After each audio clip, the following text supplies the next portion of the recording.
Hello. Yay, fountain pen news. GHP, hello, hello, hello.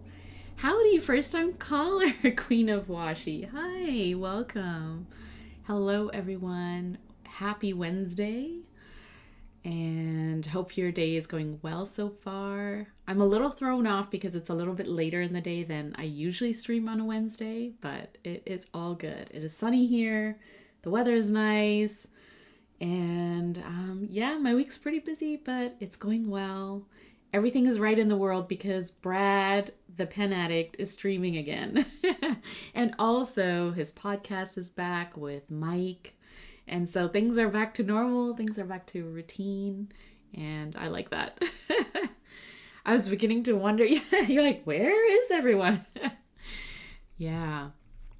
It's okay. This week is a little weird. I streamed on Monday because I was doing a stationery unboxing, and I don't think I'm going to be streaming on Friday. But we'll go with it as it comes. Hey, Skogsy, how's it going, Zach? How are you? Pen Daddy and Pod Daddy are back. Brad's the OG Pen Daddy. Yeah. I love that stamp. Which one? Oh, are you talking about this one? Yes. Currently inked. It's from Everyday Explorers. And it's like an ink. It was a sheet of stamps, acrylic stamps. And one of them was currently inked. Actually, I'll show you.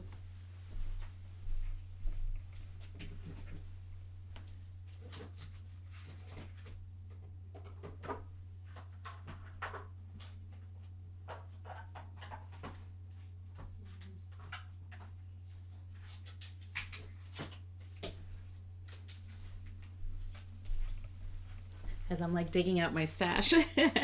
So these sheets I got at the SF Pen Show, I think, last year. And there's like a bunch of acrylic stamps on here that make sense if you're into stationery, if you're into fountain pens, right? So like currently inked, new ink. All these are useful. So yeah, I use them in my journals, and like when I want to document something, it's super easy to just stamp it in versus having to write it in every time. So yeah. Hi, Inky. How's it going? How's everyone doing? How's your week going? Let me know. Thanks for joining. Today, I wanted to just keep it kind of chill, just chat about stuff and see what you're up to. And we're just going to write and draw with my currently inked pens as well as my notably inked pens. So we'll talk about pens that I keep currently inked or inked consistently month over month. They don't really change. The ink doesn't really change just because they have specific purposes. So I don't know if you have fountain pens that you kind of use for a specific purpose and it just kind of stays that way. And then my notably fountain pens are fountain pens that I ink up every month based on what kind of nib I want to use that month and what kind of ink I'm really into or what ink I want to try. And so those are my notably inked. So what I like to do is every month I do a currently inked spread and I just write out all of the fountain pens that I've inked. I try to keep it, my sweet spot is usually around 12 to 15 fountain pens that I have inked up. I used to have way more than that, and I thought, I like to spend enough time with my fountain pens to really enjoy them. And so I've tried to keep that amount to 12 to 15 is kind of manageable for me every month. And then I can change it up too, right? And so for my notably inked, what I do is I do a special spread. If you've been on my streams before where I've done this, or I also do YouTube videos where I talk about my notably inked fountain pens and what makes them special for that month. And so we'll do this together. Every time I catch your stream, I realize that your voice is super calming for real. It's not like agitating. Yeah, I have kids, so I've learned, I think I've always been like this, but also, especially because I have kids, I've learned to talk a certain way so that it keeps everyone calm, including myself. So we're all calm, we're all chill, especially when we're talking about fountain pens and stationery, right? I feel like It should bring us joy. So let's just take it easy. So I'm glad that it's coming for you, Skogsy. Are you working on pens right now? How are you doing with your Chicago prep? Because I've seen some things. I've seen your IG posts and what pens you're taking to Chicago, and it gives me FOMO for real. Like I want to go to Chicago. If I could, I would. But I want to go to Chicago just so I can take a look at your pens and run over to your table and talk to you about what you're bringing. The low volume eyedroppers. And yeah, I just feel like you're bringing so many goodies. Yep, trying to get a few more done before we leave. Yeah, for sure. I know prep is real, right? So good job. Keep at it. Oh, I love those flower doodles. Oh, thanks, Queen Awashi. Yeah, we'll do them together. So if you want to do a currently ink spread, or you want to play with your fountain pens, dig them out, grab them, bring them along. Play with them while I write with mine. And we can talk about fountain pens. If you have questions or you just want to share what you're into, what fountain pens you're enjoying at the moment, including nibs and stuff, I am game. So... So first, I'm going to do a currently inked spread. So I'm just going to write all of the fountain pens with a nib, with ink, on my... So I'm using a Musubi Rasa notebook. The paper, I would say, is pretty similar to probably, what's it called? Cal. Cosmo Air Light. Because it's sort of like a... I want to say shiny texture, but it's nice for fountain pens. It's just I don't like using this type of paper, like Cosmo Air Light, bank paper, that kind of paper, for everyday writing. And so I find it really nice for monthly spreads or monthly sort of trackers. And so that's why I use it for currently inked. Good morning, Miss Marilyn. How are you doing? Queen of Washi, I just got PTO approved for the Dallas show. Oh, nice. Oh, good. Which will be enough to combat Chicago show FOMO. I know Chicago show FOMO is going to be real. Like, I think Olive Octopus was talking about it too in her stream. And I don't know, we're all just going to have to band together and form a support group because Chicago, oh boy, wish I was going. That TCMC blotter paper is so cute. I know, April, I agree. So cute. I did an unboxing of the TCMC Esterbrook collaboration stuff. And the blotter papers, I've thrown them already into my notebooks and journals because I can't. They're so cute. You just woke up. Oh, awesome. It's 11 o'clock here, so a.m. So that would be a really nice sleep in for me, but I hope you enjoyed your sleep. So the fountain pens that I have inked up consistently over the past 6 months probably, I haven't really uninked them or changed the ink, except maybe the Parker, because I got this vintage Parker Maxima at the California Pen Show from Mike at Mad Mercantile. I love sitting at Mike's desk or table and talking to him about vintage pens and getting him to, because I'm not a big vintage pen collector. I think this is my third vintage pen overall. And so the last 2 vintage pens that I've purchased were from Mike at pen shows. And so I kind of like sitting and just getting to know the vintage pens. Part of the allure of vintage pens for me is the stories that come with it. And so anything that a vintage dealer can tell me about, where they think, what the story behind the pen is, based on condition, based on, what type of pen it is, what type of nib it has. I'm all over that. So I got it at the California Pen Show and I've kept it inked up. So I've been really enjoying it. It's also 11 a.m. here. Yeah, you're in California, right? Is the blotter paper still available somewhere? Good question, Skogsy. I know I have seen it for pre-order at different places. I think someone mentioned Jet Pens may have the pen. I don't know if they have the blotter paper. But I have seen it on pre-order for like later in May kind of stock. And I know Esterbrook is working on more stock, more inventory. And so I know they'll keep rolling them out as they go. Helen at TheCoffeeMonsterzCo, she will also have more stock available. And probably the next restock that she does will, I'm going to guess it's going to be in May, but maybe later in May. But she's going to have everything again. So the blotter paper, the ink, and the pen. So it's coming. I had a rough day yesterday, so I took extra sleeping meds so I could get some good sleep. Aw, I'm sorry you had a rough day, but I'm glad that maybe today will be a better day. And it is a new day, as I tell my kids. It is a new day. So this is the Parker Maxima from the 50s or 60s. Has a 14K gold nib. And I got it because the nib is a left oblique, which I have never used, nor do I know much about it. But I have heard also from people in this stream, so friends from the chat, who let me know that an oblique is probably favored by left-hand writers. So if you're a lefty, maybe an oblique will be helpful for you. But I got it because it's so cool. Like, it's just very unique and special. And also, Mike thought that this pen wasn't used very much because it is in very good condition.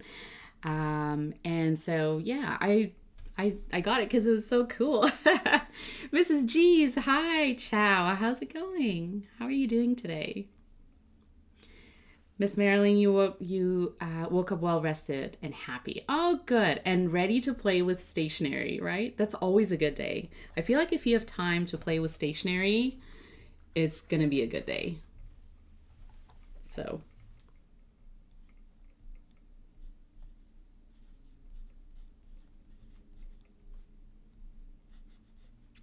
this left oblique nib is very juicy. And I've had to, like, if you're writing in like a small grid, you need a lot more space to really enjoy it. Because, yeah, it puts down a lot of ink, which is really fun. And it's very, very smooth. And I just have the Pilot blue ink in this, because I don't want to mess around with vintage pens too much. Inking, uninking, re-inking. I just kind of want to put like a reliable ink in it that I know will perform really well. That I don't have to, that it's not like finicky, or I don't have to worry too much about it. So just a Pilot ink is good. Good for me. Pretty good. How are you? I'm great, Miss G's. I'm enjoying the weather. It's really nice here. I feel like when it's nice and sunny, it just like naturally lifts my mood, and I feel like playing with stationery or doing creative things. And so, yeah, any day that's not like rainy and blah is a good day for me. Depends on the cut. If it's a left oblique, it leans for left-handers, but it's a right oblique, it leans right for the right. Yeah, that makes sense.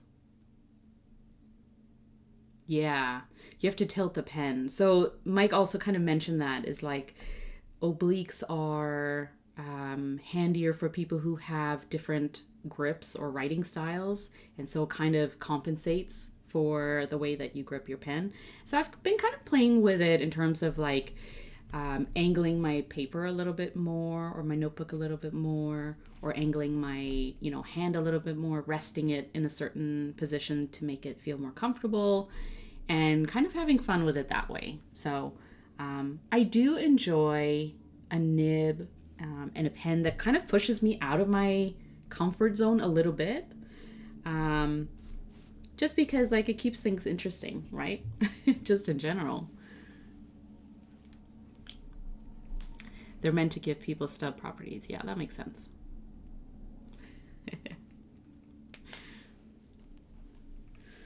So my second pen, I've had this inked up for quite a while, and I also always ink it up with Pilot Irishizuku Tsukio, which is one of my all-time favorite inks, I think, just because it's such like a great color, but also very reliable. And it is the Pilot Vanishing Point. And I have a medium nib in it.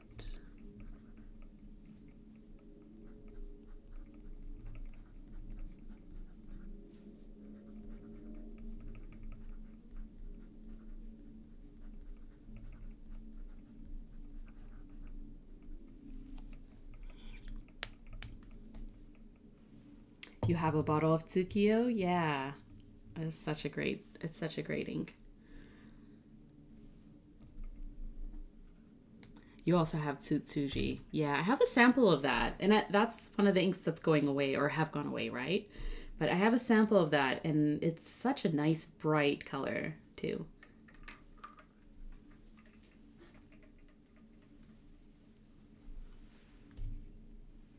The third pen is a Platinum Century 3776. The only 3776 I have. Not because I don't love it. I do love it. But I feel like this is like the perfect pen for me. The nib is an ultra extra fine. So very needle pointy. And it's just like a great combination of nib, of pen. And it's a great note-taking pen for me too. So I have this inked up with Platinum Carbon Black ink cartridge. And I love it for like note-taking, for like if I just need to sort of write something down. Because of the ultra extra fine nib, it dries fairly quickly. And Carbon Black is a great ink, I think, for this pen.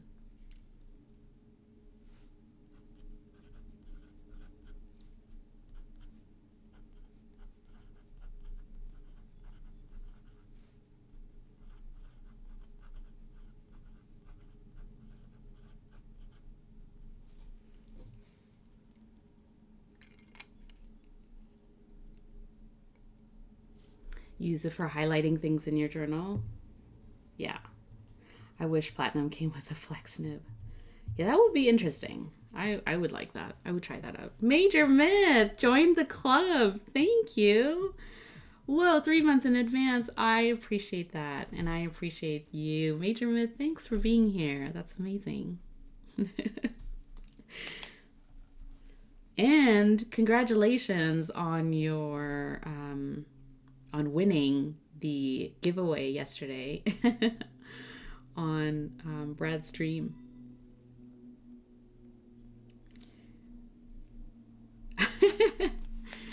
Oh my goodness.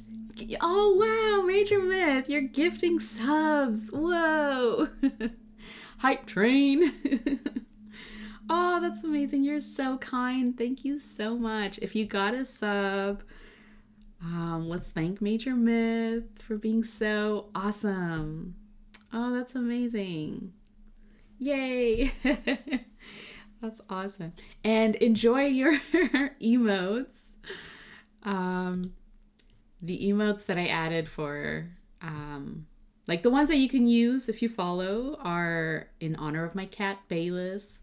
So I did some cat doodles and hand lettered some phrases. So there's like hello and bye and stuff. And then the sub emotes are my flower stickers. So you have my floral stickers, but an emote version. So enjoy those. And thank you, Major Myth. That means so much. I appreciate you. So my fourth fountain pen is the Pilot VP, but it is a broad nib because I love my broad nibs. And I have it inked up with Pilot Takesumi. And it is also an ink cartridge because I can't be bothered dealing with converters in my Pilot. So I just use the ink cartridges. And they're also like portable and great for on the go, right? So, yay. Yeah, you did the same. Major Myth is a legend. I know. The myth, the legend. Major. Amazing. I love it. And then speaking of Skogsy, this is the baby Saguaro. And I got this at the SF Pen Show. Was it last year? I think so. And I went by Zach's table probably later in the show, like on the Saturday or Sunday. No, Saturday. And I knew that, like, you know, all the good pens or like all the pens that are popular would be gone. So I was like, you know what? I don't care. I just like really want a baby and I'll just take a look at what's there. And so it's very stealth. I know, right? And so I surprised myself because typically, like, unless, you know, it's, you know, just like a pen that I want in my collection, unless it's for that reason, I'm probably going to pick out something that's like, you know, that has color, that's bright, that's fun, that's cheery. But honestly, after talking to you, Zach, I was like, the Ultim, like, just is so stealth, so classic. It's small, right? So you like pull this out and people are like, whoa, what is that, right? And yeah, I love it. It's like one of my... surprisingly, maybe it's like so comfortable to use, but also it's just like a staple. It's a staple in my collection. So thank you for that. And but one of these days I will get like a bright, fun, cheery one too to complement this. And the nib that I put in this is the Raven Black Franklin-Christoph nib, and it's ground in a double broad sig. So it is juicy and probably also just kind of offsets like the size of the pen with like the biggest nib that I can find. Needs a black nib. Yeah, right?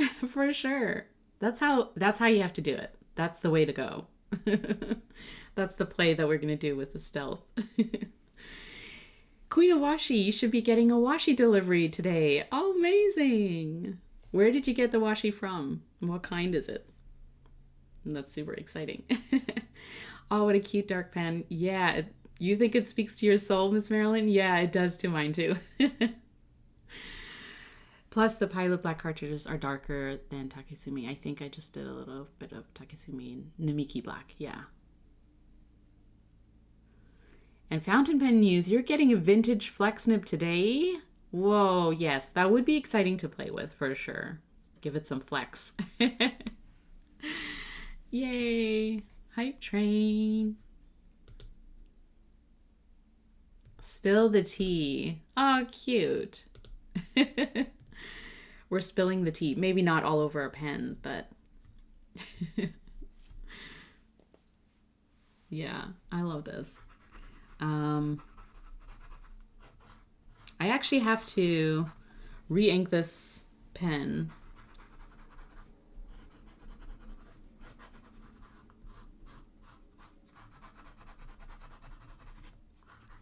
Just gonna get it to write again. There we go. Okay. Because I use a cartridge in this as well. And I just ink it with Platinum Chokuro. So the blackest of all black inks goes in this one. Because you have to, right? Like I had to do it. It's a black stealth pen with a black nib and the blackest ink. So that's how we went. And I'm not sorry. And look at that line. It's just so wow. Like, way to make a statement. BB Sig. Double broad.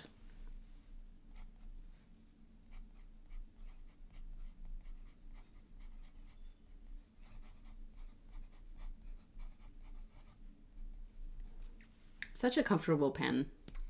I don't post my pens.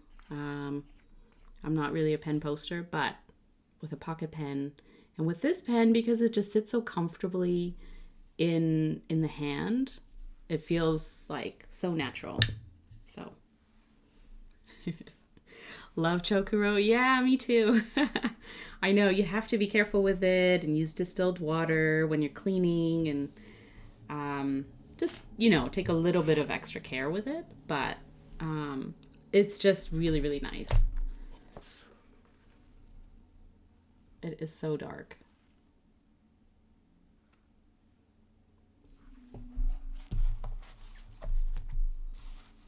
Yeah, it's really, really nice. Washi from Simply Gilded. Oh, nice. More coming from Gentleman Stationer at some point. Yay, awesome. I like the style. I like your style. Sometimes you have to trick yourself into being happy with color and rainbows and shimmer. Yeah, Miss Marilyn, I hear you.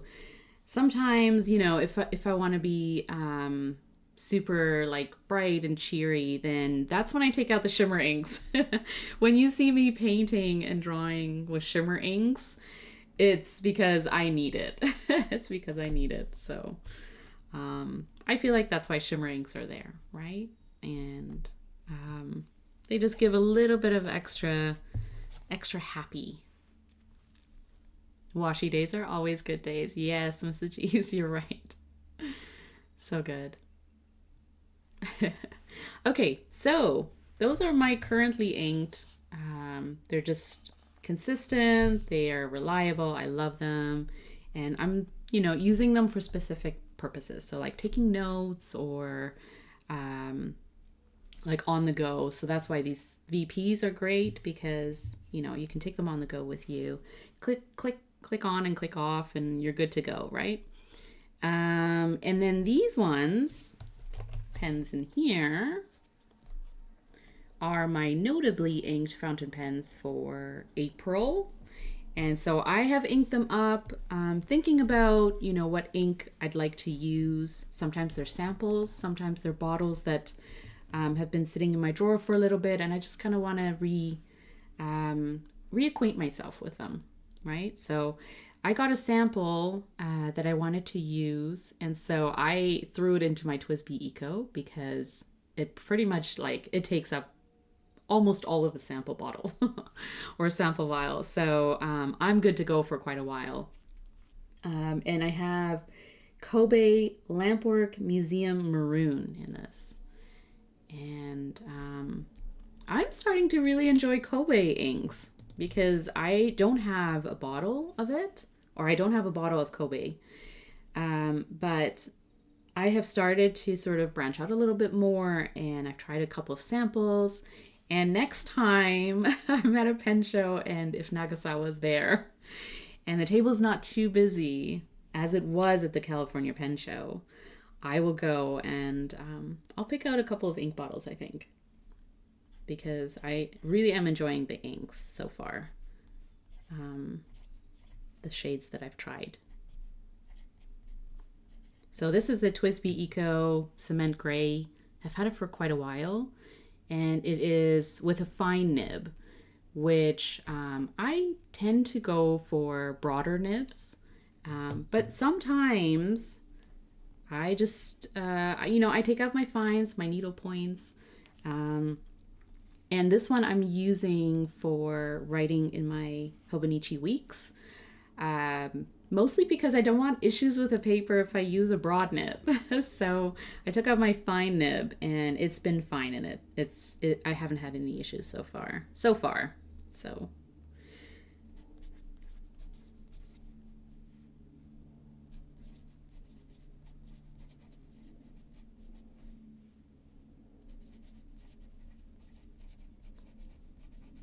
And this color of ink is really nice. I think it goes really well with gray too. It is like a dark maroon color. Maroon, sort of ruby color. So, yeah, it is nice. Okay. So what I'm going to do, actually, I'll just I'll continue writing with them all, and then we'll do my notably inked spread, and that's when I'll draw with them as well. So this is the Leonardo Momento Zero collaboration pen with Stilo Stile for Black Friday 2024. It's called Kintsugi. It's very, very beautiful. My only Leonardo, my first, and I don't know if it'll be my last, because I do love Leonardos, and oh, it's such a smooth writer as well. So we'll see.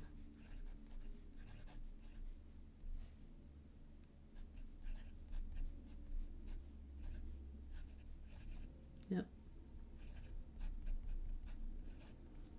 And the nib that I have, I actually bought it with a broad stock nib, and then I had it ground at the California Pen Show by Gina from Custom Nib Studio into a reverse architect.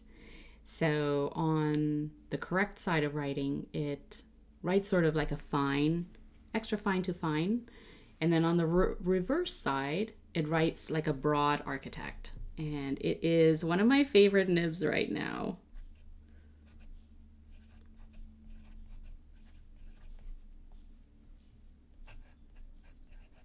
Because it's just so good. It's really smooth, puts down a lot of ink, and yeah, so you can see that line there.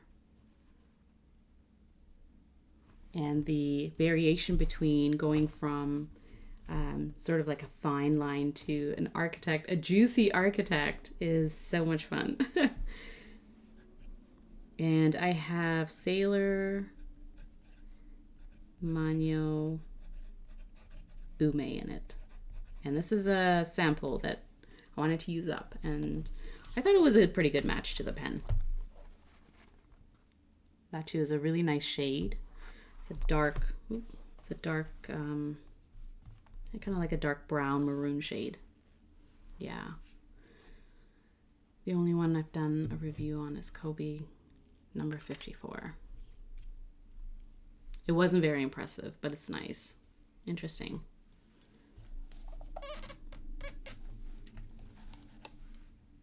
And then I have my Esterbrook Estie Nouveau Bleu with a Techo nib.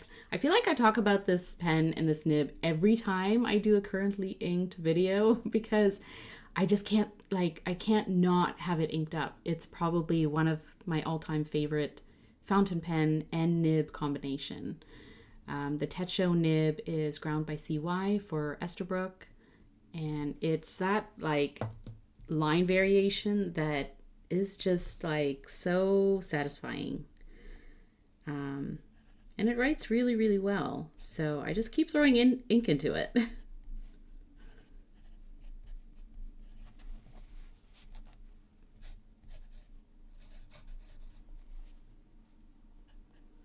And I have this inked up with Sailor Afternoon Tea. So it's like a really warm brown, like a caramel. It's almost like a caramel brown.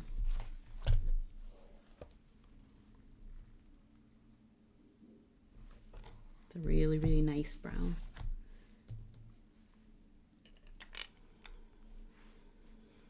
If you don't remember to write it down when you fill it, how do you remember what ink is in the pen? Asking for a friend. Major myth, I do write it down when I fill the pen. I do that. And I use a planner for that, a Sterling ink planner.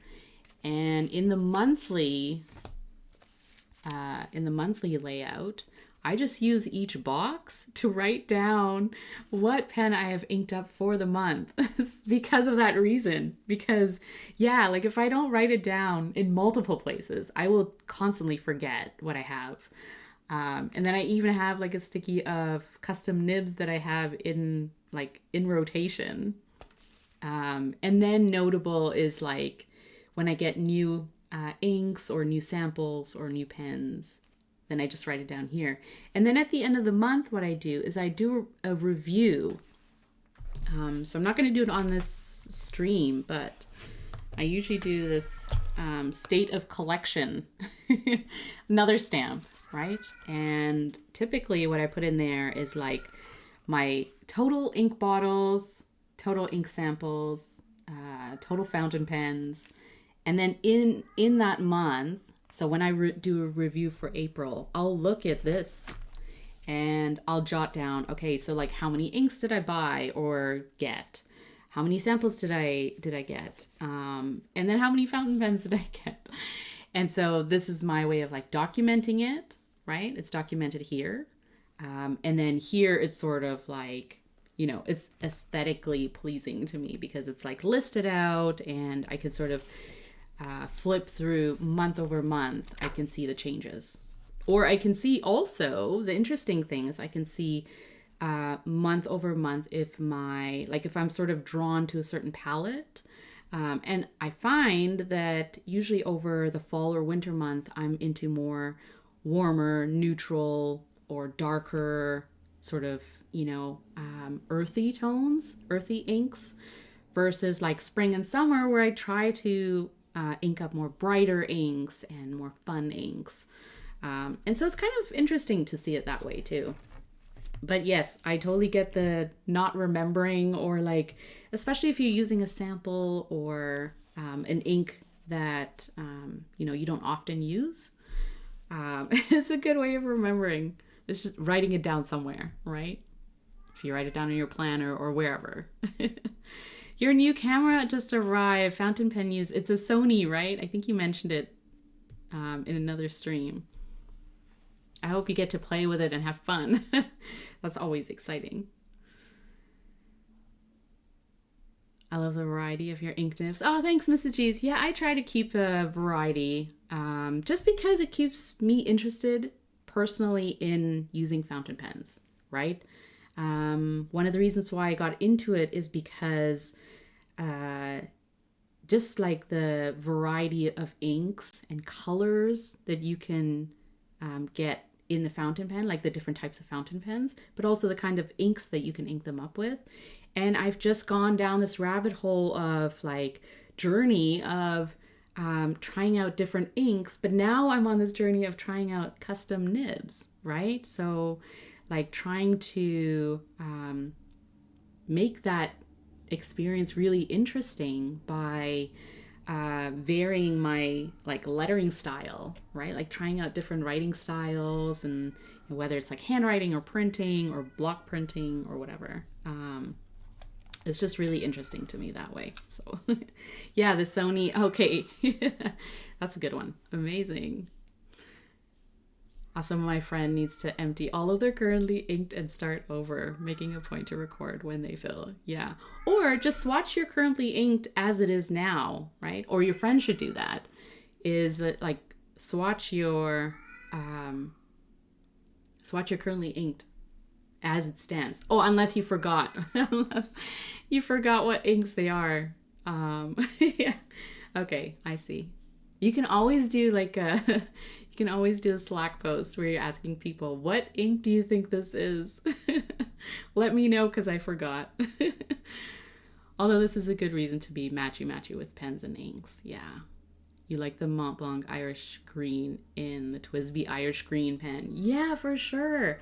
I love, like, I do like matching my pens to the inks. More recently than I did before, because before I had a limited amount of fountain pens, right? And so I would just kind of, you know, ink them up as I wanted to use them.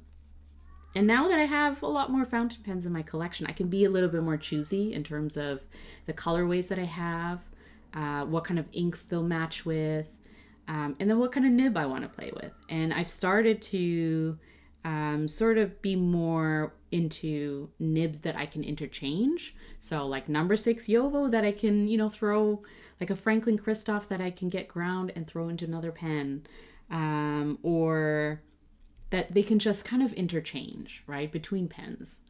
And so you can kind of do it that way is, you know, you have a pen in a certain color, and if you have an ink that you want to try that goes with it, do that.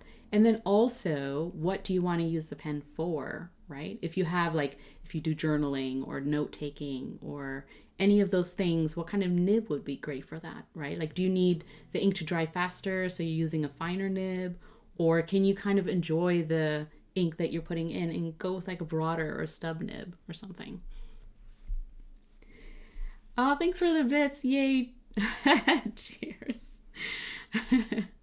Freckled one. Amazing. Yes, forgot what ink. Yeah, that happens. A good mystery ink is sometimes fun.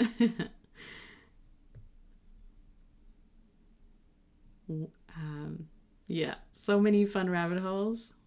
Yeah. Oh, when you forget, you just write mystery ink, Mrs. G's. That's actually, yeah, that's actually a good idea. Just, I don't know what ink it is. You can make it up. You can name it whatever you want for that time.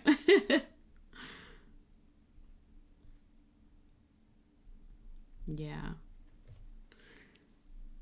Hi. How are you doing? How are you doing, freckled one? So I'm just swatching my currently inked fountain pens, and yeah, we're just talking about nibs and fountain pens and inks. If you're into that or whatever you're into stationery wise, happy to chat, happy to talk about anything fun. So this is the Esterbrook Estie, the TheCoffeeMonsterzCo. And I inked it up with the matching ink, which is Forgotten Iced Coffee. And the nib is a journaler nib. So I was lucky enough to get that from Esterbrook, like directly from the TheCoffeeMonsterzCo. And it's ground by Gina. And it is a great nib, a great pen. And I'm personally liking the ink a lot too, so.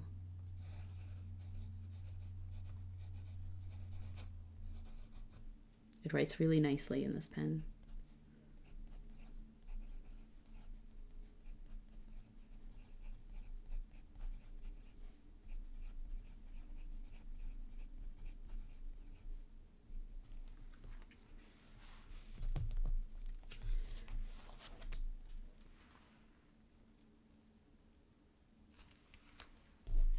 So there's the ink. And that's the pen. You're doing okay? Good. Well, we're having a chill stream. I'm just relaxing and playing with stationery. So hopefully that will be up your alley. Hello, Carly. How's it going? How are you doing today? So this pen is the Pilot Custom 823, and it is quite a big nib, and I love it. It's a signature nib, which is kind of like a smooth stub, sort of stubby nib. Puts down a lot of ink, and I love that. So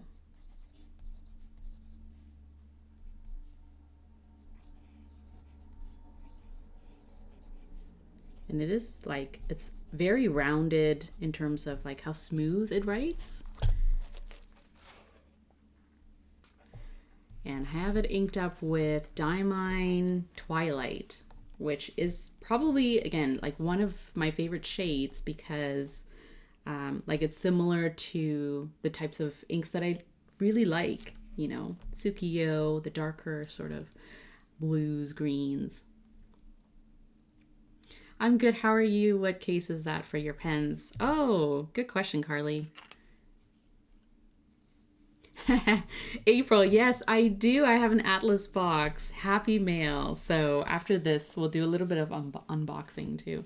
So this is the Galen leather pouch or pen case, and it holds 10 pens. But then it also can hold an A5. It's an A5 size, so it can hold an A5 notebook.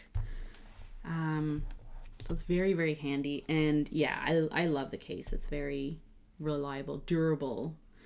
And this is the Toyoko Craft pen tray.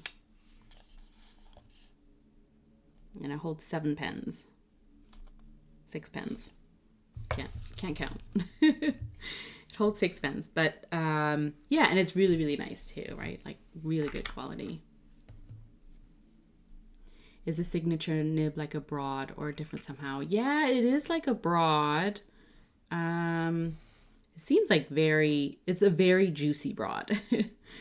And it's ground, like they customize it. Pilot customizes it. And they call it a signature. I read they call it a signature because it's meant to be for like signing type of like signing documents or that kind of writing where you're kind of, doing these loopy, this loopy sort of style. And they want it to be smooth doing that. And so I think of it as like a smooth stub because of the way that the lines sort of are put down. And does put down a lot of ink, and it's very smooth. Like it feels very, very comfortable to write in sort of that signature style, like if you're handwriting or something.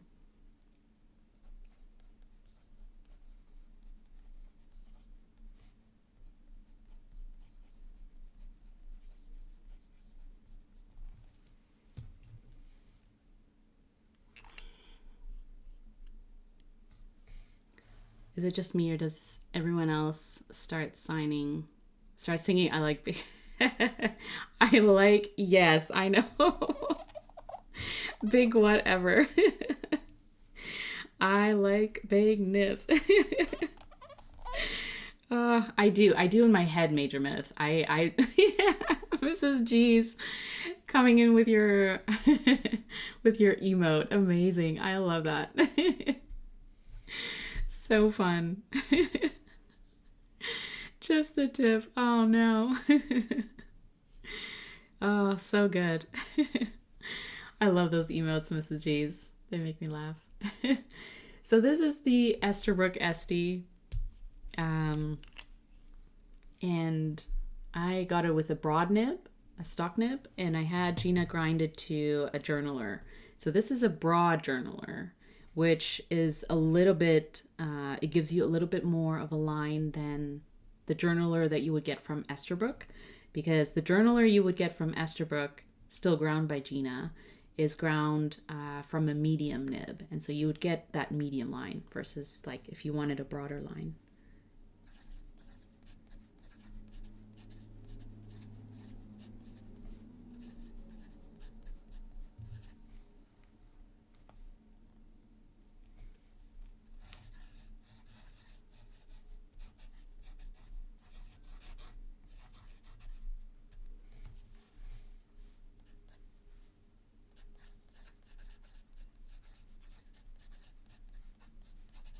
And I have it inked up with Dominant Industry and Wonder Pens collaboration ink called Tuna and Olives. And it's this really nice olive green color. So it makes sense why it's called that.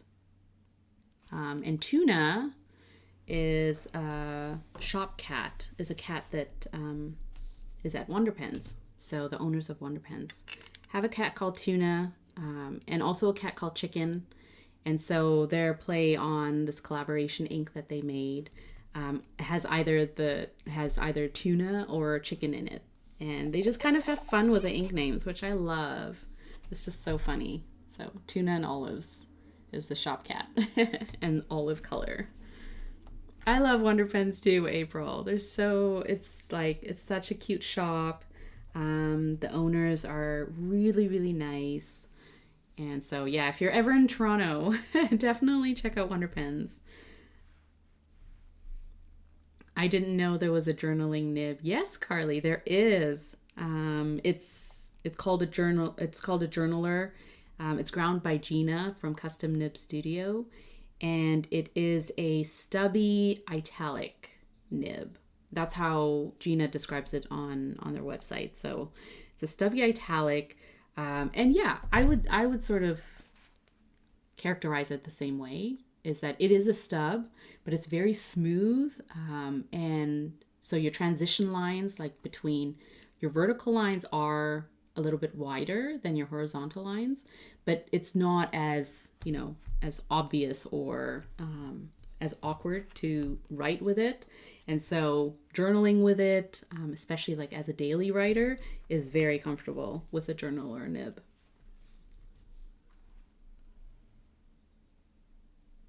I have the ginger chicken ink. Hi, Magical Quill. Yeah, ginger chicken is really nice. It's a really nice brown. Tuna and olives is tempting me. I love a good green. Listen, I'm gonna tell you, this green is really, really nice. Like, especially when I'm looking at it in person. It is such a nice olive tone. It's really, really nice. So I held off on getting this one, the tuna and olives. And then also Chicken in the Sky with Diamonds. I will show you next what that looks like.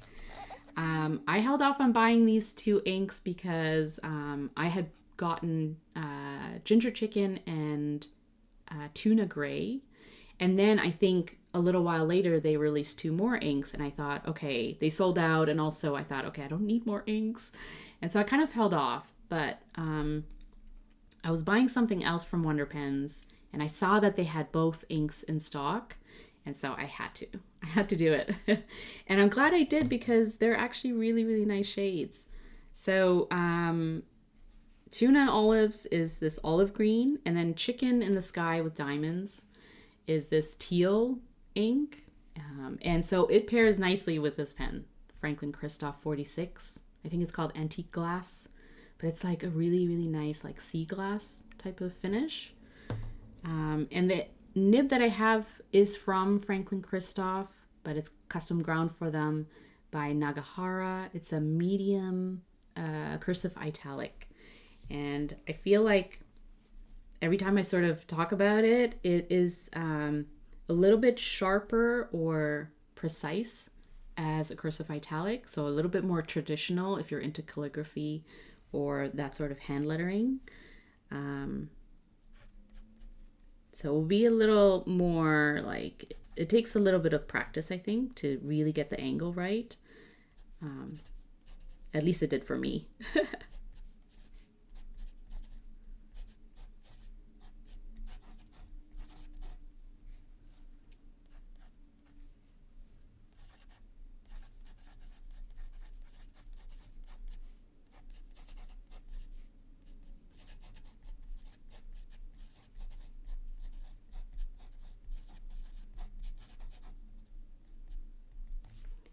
Chicken in the Sky with Diamonds.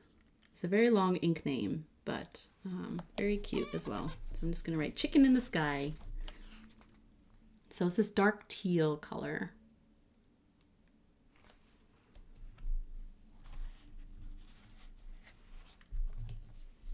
I lose money many Tuesdays when their newsletter comes out. April, I'm exactly the same. Liz's love of stationery is infectious. The way that Liz writes, if you don't get the newsletter from Wonder Pens, I would recommend just signing up just because of the way that Liz writes those emails. It's so like, I don't know, it's inspiring. Like, it gets me back into wanting to journal and wanting to, you know, use my stationery stuff. And they also have a blog, and the blog posts are like really comforting. Yeah, that's the way. It's infectious and comforting. Like, it's really good. And yes, every time it goes out on Tuesdays, I'm always reminded of all the stationery that I can get and I can purchase. And I'm like, ooh, maybe it's in stock. So it's always a time to check out their website and see, you know, what they have currently. I've been waiting for a pen body that calls to me to get a journal or nib, and I think the TCMC Estie is going to be it. Queen of Washi, I love the journal or nib in the TCMC Estie for sure. Yeah, it is like, it's going to be one of my everyday writers. And the journal or nib is just so comfortable to write with. I would almost equate it to the Techo nib if you're into naginata style of nib. So if you like a line variation, if you have a high writing angle, but you also like to practice cursive at a lower angle, or you just like the variation between like doing a header in a different size right? Like you're talking about like size of font or something, like a larger size of font and then maybe in a smaller size of font. So the Techo for me is that, right? Like it gives me a variation and I can use it daily and feel comfortable using it. And the journaler is so similar in terms of how you can use it as a daily writer and feel very, very comfortable journaling or writing with it as well. So I am there. I am there. All this talk of chicken is getting you hungry? Yes. I mean, it's nearing lunchtime here, so I may need to make something. So the last pen that I'm going to do my currently inked spread with is the Esterbrook Estie. So this one has a story because, as you can tell, the nib is not an Esterbrook nib, and it is also not a gold trim like the pen. So I got it with a double broad stock nib with the intention of getting it ground to something. Well, I like playing with a double broad nib, but I kind of wanted to down the road have it custom ground into something. I just haven't done it yet. So sometimes a double broad is a little too juicy. Like it spills ink, right? So I don't always need that kind of line. So I threw in a Franklin-Christoph broad sig. So it's a B sig from Franklin-Christoph. It is ground by Audrey in-house. And I personally love that grind. Like I do love the sig grinds. And so I have a double broad sig in my Skogsy.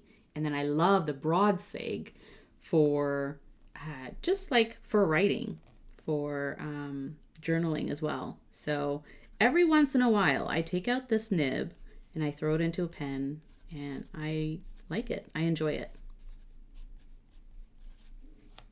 And again, this I would say is also very similar to a journaler nib. So you can kind of play around with different grinds, with different nibs, if you are into that sort of smooth stub style.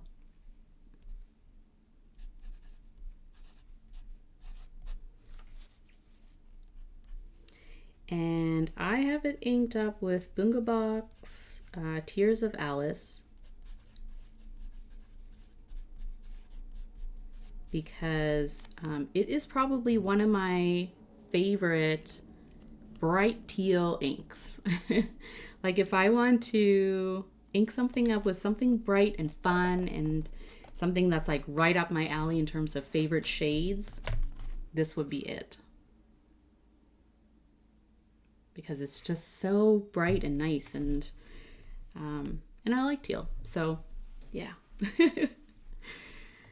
I wish I probably made a kakuno with a round broad or a double broad nib. Yes, because I would be all over that too. I love those colors. Yeah, I do too, Carly. I do. These are great colors. So, not a lot of variation, I think, this month. So you can kind of see, this is probably the brightest I got. But I'm okay with that. And I think I had a bright month earlier this year. Where is it? Here. This was one of my brighter months because I was trying all these. I think it's like, I think this was January or February, but so I went with like brighter sort of colors as well, which, it happens. Like I said, it sort of depends on like seasons and months and just how I'm kind of feeling, but so I think this month I was kind of feeling a little bit more of the earthy neutral tones, and that's okay. But so after I do my currently inked, where I just, I sort of later in the month where I've played with my pens and I've kind of used them, I do the currently inked spread, and then I go and I do this notably inked spread. Thank you so much for the follow. Welcome. And then I do this notably inked spread. And so earlier in the stream, I mentioned the difference between currently inked and notably inked for me. My currently inked fountain pens are all of the fountain pens that I've inked up for the month or for a period of time, right?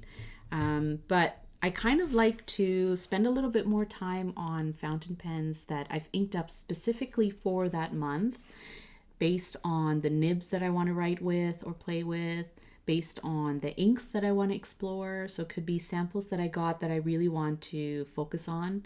Or it could be inks that, you know, like I've had bottles sitting in my drawer where, you know, it's been months later and I pull them out and kind of want to play with them again. So that's what my notably inked is for.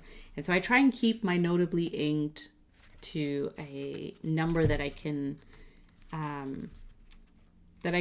like, I can draw with it and write with it and take up a little bit more space instead of just writing it out in a line. So it's not necessary, but I do like sort of documenting and playing a little bit more with the fountain pens that I specifically chose for that month.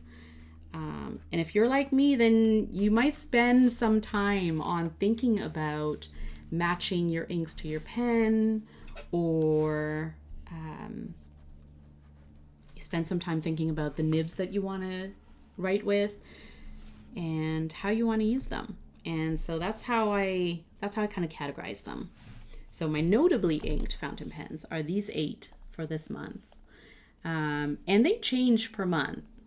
So that's kind of the point for me, is that I do have fountain pens that I ink up every month, but then I have fountain pens that I sort of use in rotation, right? So I may not, like when I'm done this ink, however long it takes me, when I'm done with the ink, I will probably, add another pen into rotation and then put this away for a little bit, because I don't need to have all of my fountain pens inked up every month, because that would be way too much for me, because I don't use them. I use them often enough, but I don't use them so in different places that I can use, all of my fountain pens. So what I like to do with notably inked fountain pens to really explore the nib, the ink, the pen, is I like to doodle or draw. And I like to do these line drawings of flowers, and then I write down like what pen, nib, and ink it is. And so doing it this way lets me experience the nib in a way that, so that's why I can kind of say when I get a custom grind, whether or not it's comfortable doing loops and transitioning between the different types of lines that you would use. Because when you're drawing with something, you're obviously, using different directions. And it's my way of sort of seeing if a nib handles it, or if it's better suited for a more traditional handwriting style.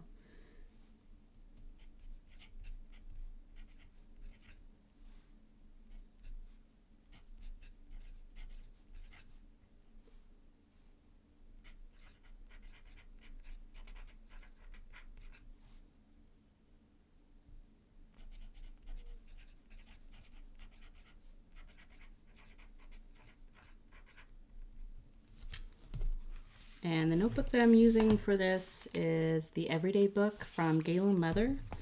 It's Tomoe River paper, and it's blank, so I'm using a guide sheet underneath.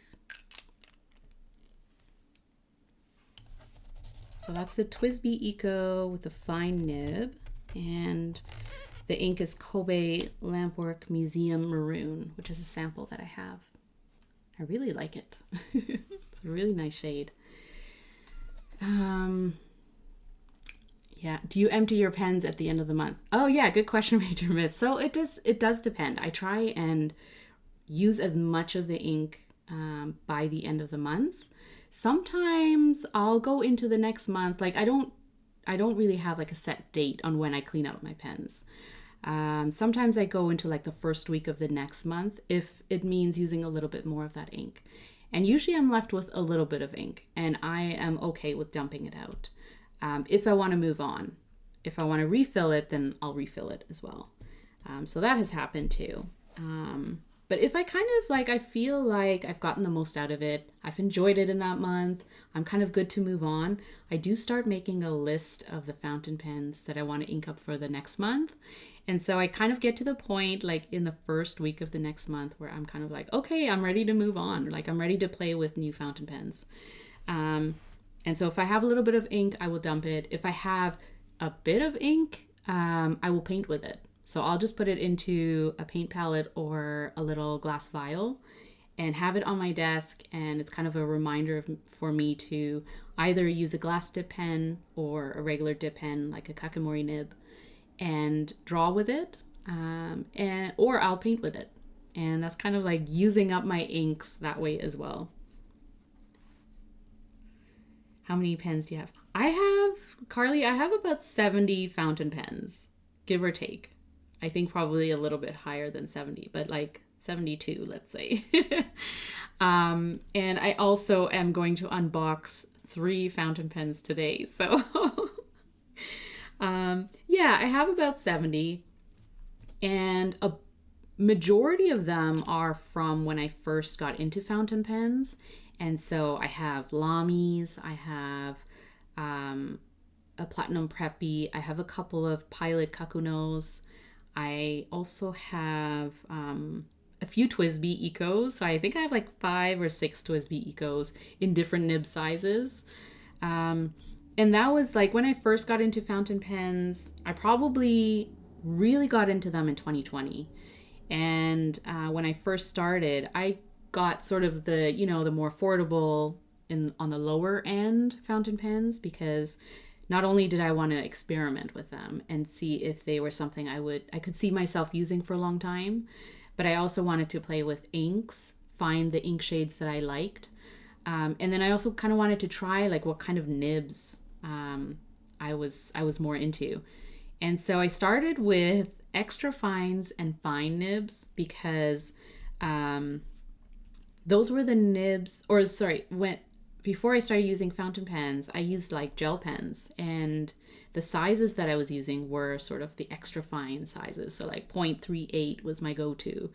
And so in fountain pen nibs, that equates to like an extra fine. And so I kind of went from extra fine to fine, and then I was like, maybe a medium. That was stretching it, So I started using a medium, and then I ended up really loving seeing ink properties. So when I write with a fountain pen, I'm really focused on like what the ink looks like as well. And it's just like, yeah, I guess because I'm such a visual person, for me to see the ink and how the ink sort of translates onto paper, to me is really exciting. And so that's why I got into more broader nibs. And then with custom grinds, I tend to go for custom grinds that are a little bit more on the stubs or line variations, just because of, my love for seeing those inks. So only recently, I think in the last year and a half to 2 years, have I really broadened my like the types of pens that I'm buying, where it's like different brands, or I've gotten gold nibs, and then I also more recently in the last year or so, I've gotten maker pens, so pens that are made by independent makers, and they are handmade, and they come with a lot of passion, a lot of stories. And so that's kind of what I'm really in love with now, is those unique pens that have, that have a passionate story behind it. It's someone really putting a lot of thought into it too.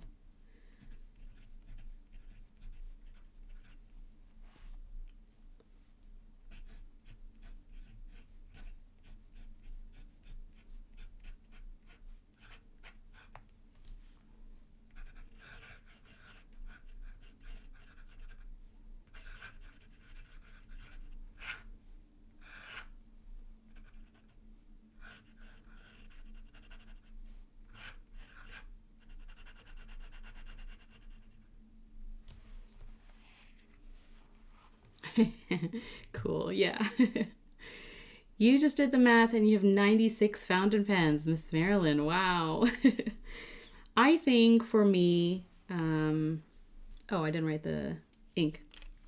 I think for me, I have also gifted a couple of fountain pens like Kaweco Sports, and also Pilot Kakuno Platinum Preppy, to people who were interested in trying out fountain pens. And so I've gifted a few fountain pens too where I don't need them in my collection anymore, and I have no problem passing them on to someone who is, who wants to try them, or who's sort of starting out in their journey in fountain pens. So yeah, I want everyone to sort of, find their happy. And if fountain pens will do that for them, then I am here for it. I will enable them. So yeah, I like gifting fountain pens too. If I sort of outgrow them, or, I've had fun with them and it's time to move on to something else. Other people will sell their pens or, part in that way. But yeah, I don't mind rehoming things that others will find joy out of. 96 is a lovely number. Yeah. I'm definitely over 100 and I have 50 inked up at the moment. Amazing. That's awesome. And do you use them all, Queen of Washi? Like, do you cycle through them in some sort of system, like in some sort of way? I should count. I probably have less than 20. That's a good number still, Carly. That means you still have some variation and some choice when it comes to, what you feel like writing with at the moment. And no, you don't need an extensive collection to really enjoy what you have.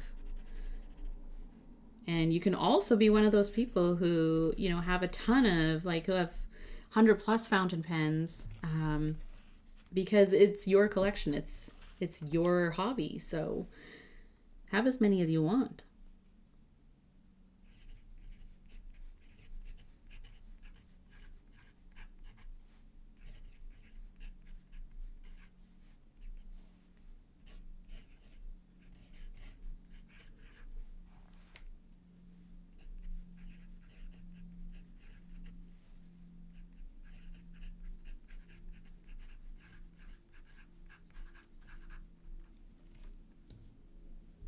The other thing I love about the Techo nib is that the way CY grinds it is on the reverse. You can get an ultra extra fine line, so a needlepoint line, especially if you get it ground by him at a show, and you can sort of mention that that's you do want to use it that way, and he'll make sure that it's usable, that it's not it won't scratch on your paper.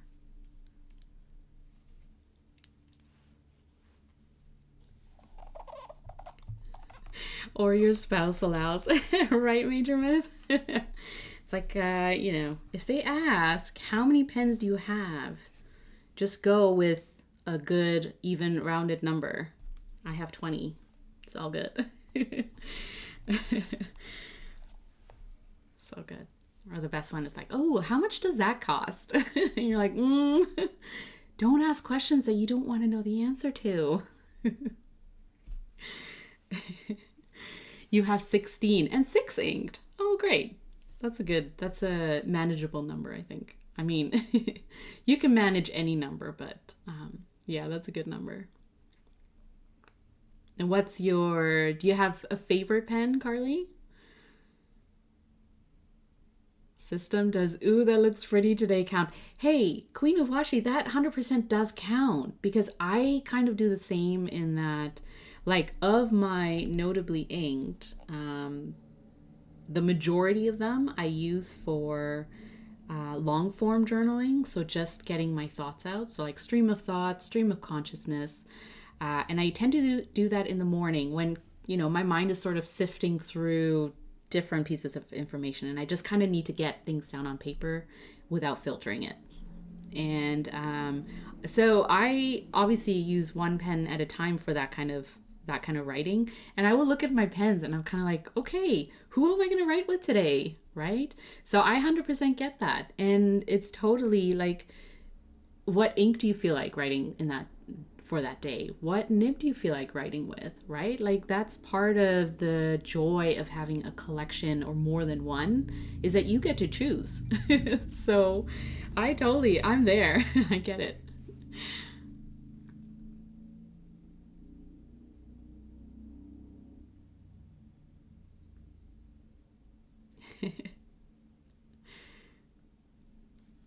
I tell them $5. $5 for a pen? Whoa. Yeah, 500 from Jet Pens. Oh. Not really. I just got a Sailor Moon. Oh yeah, the Fude. Oh, amazing. Yeah. You like almost all of your pens. That's good. That's good if you're getting joy out of them. The Fude is really fun.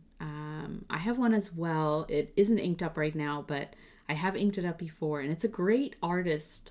It's a great artist pen, especially if you sort of like this, like sketching with it, or just like using it. Like I've used it for hand lettering headers. Really good. Don't play word games with them. If they ask number of pens, don't say that. Oh yeah. Oh, do you mean roller balls or? Yeah, it's a can of worms that is better left closed. I feel like my husband's sort of there, where he's kind of like, you know what, I'm not even gonna ask, but he can see from my face how happy I am, of owning something, or how much happiness I can get out of it. And I think that's good enough for him. He's kind of like, let's just leave it there. As long as you're a responsible pen collector, and hobby enthusiast, let's put it that way, then it's all good.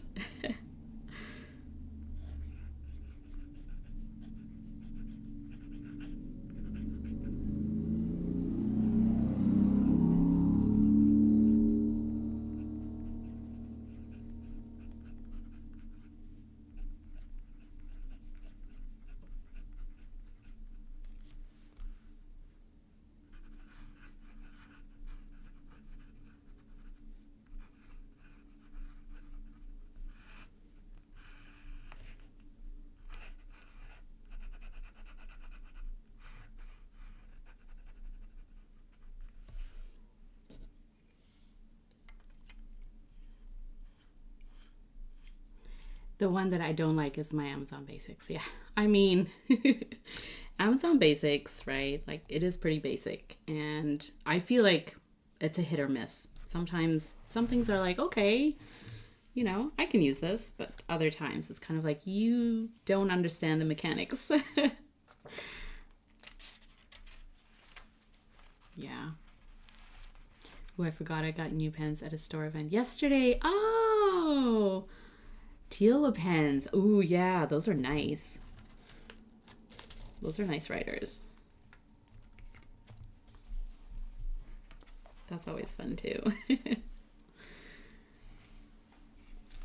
My husband used to throw it in my face all the time when he was alive. How many of those are you gonna get? And I would say, how many bags do you have? Yeah, and he would say that's a nice pen. Yeah.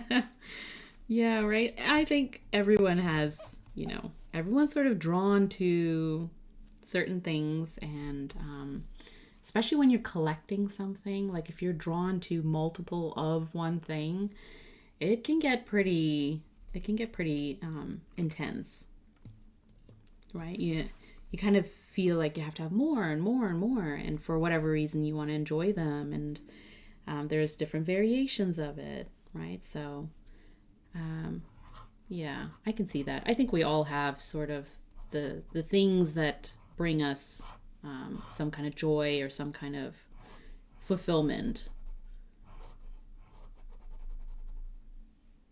And for us here, it's stationery and pens and inks and things like that. So, and yes, can we own more inks and pens? Of course.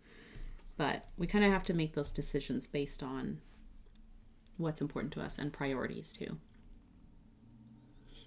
I've been looking for a Noodler's Conrad and that's my okay. I don't, but So Pilot Custom 823.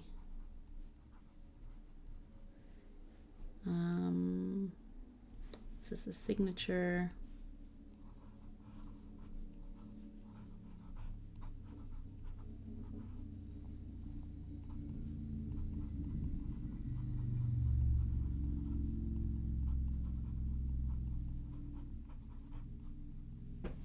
Here's the other thing with like broader nibs and something like a Pilot signature nib is it does really tend well for when you have more space to write or draw or to really enjoy it. Right, so when you're using like a Hobonichi planner or using a grid that's like, 4x4 millimeters or something like that, where it's like really, really small, sometimes these broader nibs you'll overlook because it's like trying to fit into this small space with a very juicy nib can be tough. But if you have the space, and that's why I kind of like doing these spreads, is that like I could take up more space and just kind of really show off the nib lines and the writing style that you can get from each nib. You have like 2 lines always. Yeah, you could do that as well. I'm very annoyed with Amazon. I ordered a replacement. L2K received a lot. What? You received a Lamy All-Star and said, oh no. Oh no. Ugh. That is just so inconvenient.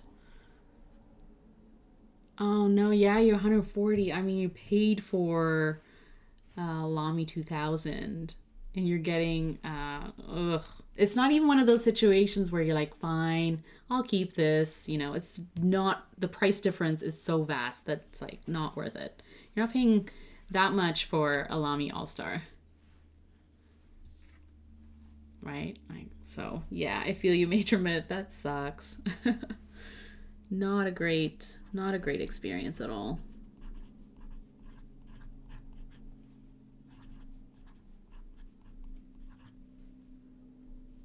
So this is a broad journaler.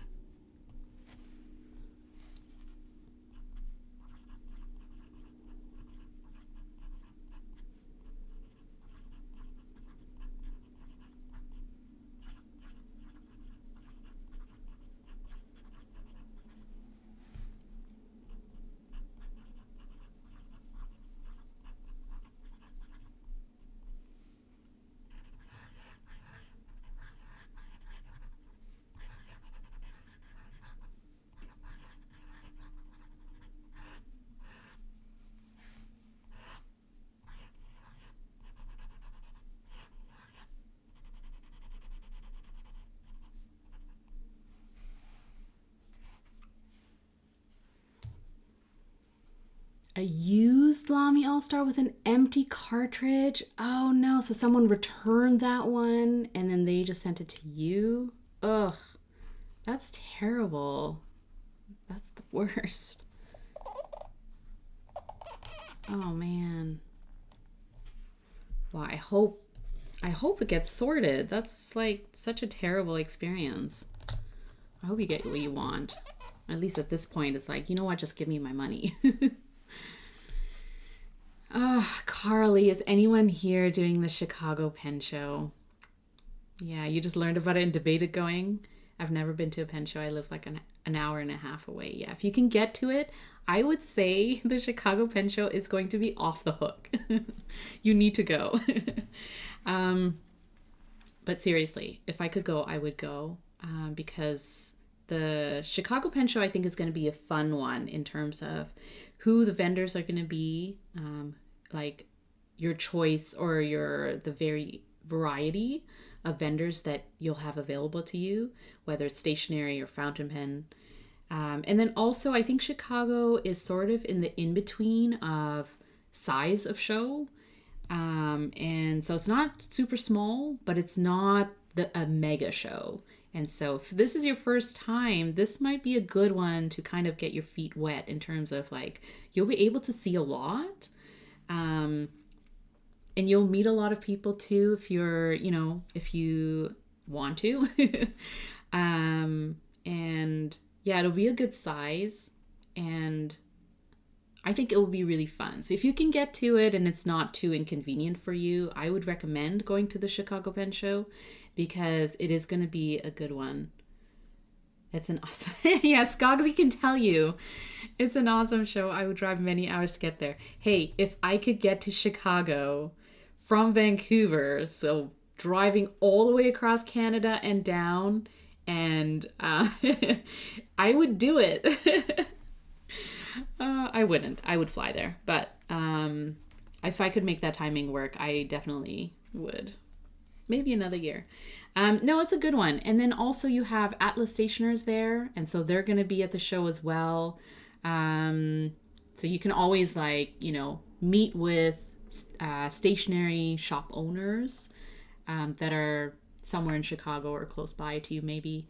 And then, vendors who are in pen makers and other awesome people who are going to be there. $1 million. Yeah, that's your budget. No, I mean, it depends. So I will say it depends. It depends on whether or not you have an eye on something you want to get, right?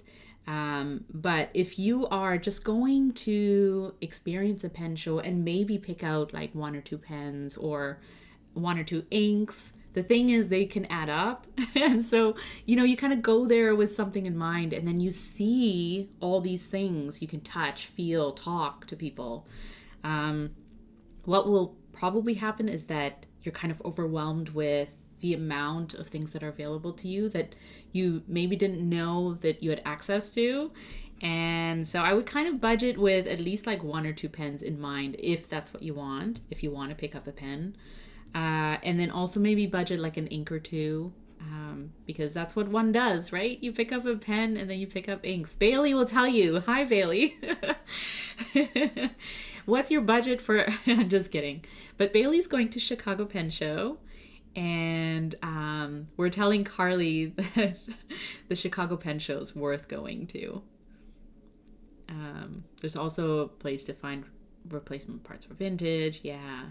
It does depend on what you're into and what you kind of want to look at. Because once you look and touch, it does depend on what you want to spend. So I would say take cash with you if you're comfortable with that, because that will sort of remind you to stay within a budget. But also keep in mind that depending on the vendors, they may do credit card or PayPal, Venmo, that kind of stuff as well. But I always kind of like to keep that evil B word. Yeah, I always like to keep an idea of the number, like the number that I'm comfortable with. And then you can stretch it a little bit or, try and stay within that, right? And for me, I keep within that number or within sort of like what I'm comfortable with by keeping a wish list or a list of items. So like I'll have, if I want to get a couple of maker pens or inks, then I'll kind of have an idea of what that might cost, and who I want to prioritize.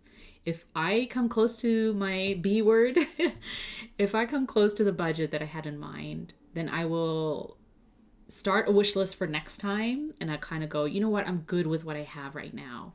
And then I'll just spend time like talking with makers or talking with people and building that relationship. So next time I go to a pen show or next time I see them, or even if I feel like I could purchase something online, then I could sort of put that away to another time, right? Like don't feel super pressured to make all those decisions in terms of like having to buy things or picking out certain items to buy in like while you're there, because you will feel that kind of overwhelm of like, whoa, I'm seeing everything. It's a lot of stimulation, right? And so make sure you kind of leave yourself room that like I can step back, I can always find this another time. I can always talk to this person or this vendor at the next event that I see them at. And yeah, have an idea of what you want to prioritize. So that's kind of my spiel on pen shows. And always take breaks, step away, go outside, eat food, drink lots of water. And if you're comfortable getting to know people, you know, pen shows are, especially the Chicago Pen Show, probably there are going to be a lot of friendly faces, a lot of people who are there to enjoy the event. So Carly, if you need me to point out some people to, or vendors and people to talk to while you're at the show, if you end up going, let me know. Skogsy, Zach and Amy are two people that are just so amazing to talk to. I felt like I hung out a lot longer at their table than I had to because I bought a pen and then I was like, I'm just going to hang out here and talk. So if you don't mind. So Zach and Amy from Skogsy, Bart from Zodiac Pen Co., who's not here right now, but sometimes he struts in and starts the party. He'll be there as well. Eric from Amarillo Stationery. And then Atlas Stationers, like I said, they'll be there as well. Bailey will be there. Yeah, hang out and talk pens, right? It's always such a fun time.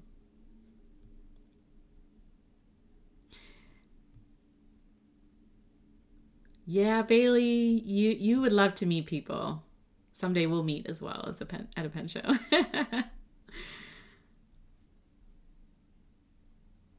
Carly and I budgeted a great amount for 2 to 3 pens and a bunch of inks and maybe some paper. Yes, some paper as well. If you're looking for like notebooks or just to try out different types of paper, sometimes the pen show is a great place to find that.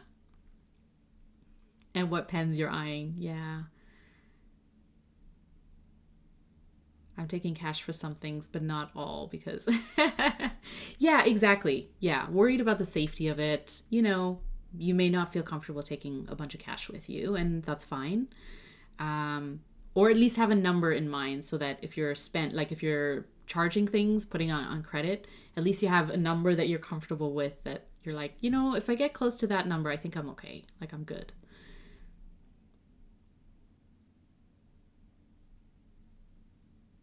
Yeah, don't break the bank. There will always be another event. There will always be another pen show. There will always be online shopping. Try to do a walkthrough before you spend your full budget. Mrs. G's, amazing. Yeah, that's a really good tip too, is walk around. Also, I think people said maybe that, oh no, I think it was for another event, but when they do release the map or the show floor, the show map of the vendor tables, I like to print it out, and then highlight the names or the table numbers where you kind of want to go to, so that you're not overwhelmed by the sheer number of tables that are going to be there. And then you can sort of map your route that way. Sort of prioritize the tables that you want to go to, whether or not it's just to like chat with them, to talk to them, and then go around and check out the other tables. That's kind of a good way of making sure that you're not like super overwhelmed right from the get-go. Yeah, you'll try and make it. You started a new job on Monday. Amazing. You might not be able to swing it, and that's okay, but there will be more events and pen shows that, especially because if you're in Chicago area or you have accessibility to that, there will be more events.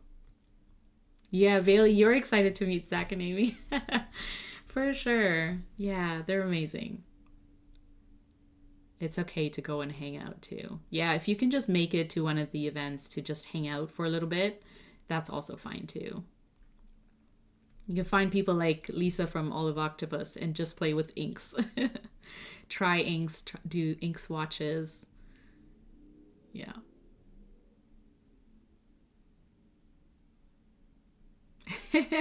Bailey is trouble. I love it. Yeah, when people just walk up and strike a conversation, that's really nice too. Or if you're like using a pen or an ink and someone walks up and is like, oh, I have the same one, or I love it too. And, you know, you have something in common, more so than just the hobby, where you're like, you have this too? That's cool.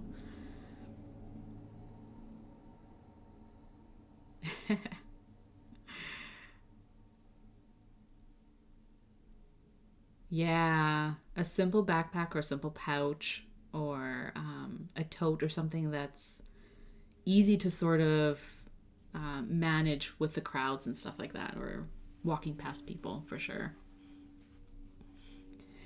There's no better way to see what kind of pens you like than at a pen show. Yes, there will be tester pens, tester nibs. I feel like a pen show is the perfect place to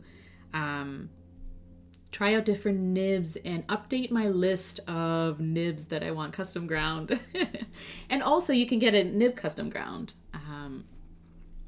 You can set up an appointment beforehand, or just talk to a nib specialist, like people who work with nibs who know them inside out. You can talk to them about, your writing style and, what kind of nibs would be good for that. Most pen people are very friendly and a wealth of knowledge. Yeah.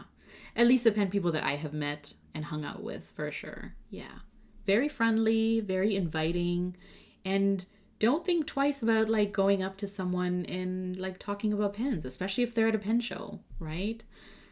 You get to meet people at tables that way. You get to meet people after hours that way, because I feel like most people who are at a pen show are there to enjoy that hobby, to enjoy talking about pens.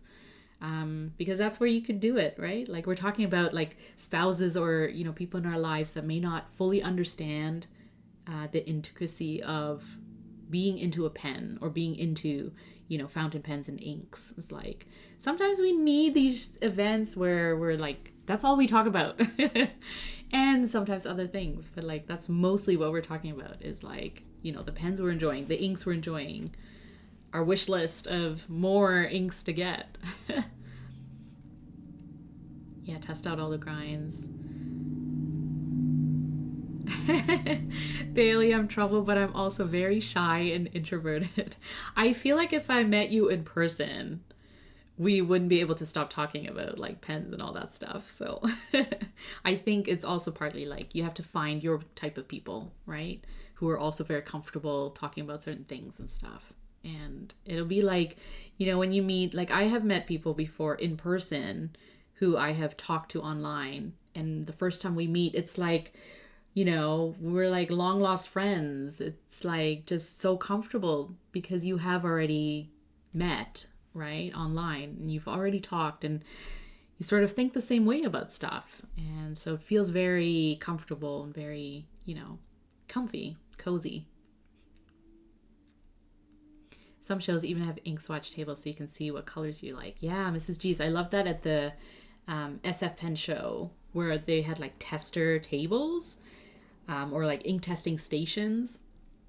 And so and they had a couple by the tables where the nib specialists were sitting. So if you were getting a nib ground or if your friend was getting a nib ground, you could sort of sit at an ink station and just test the inks while you're waiting, or,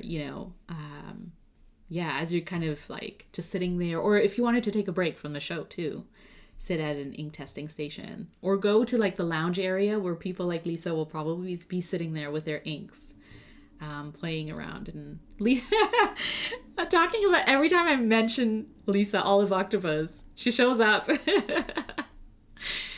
Right.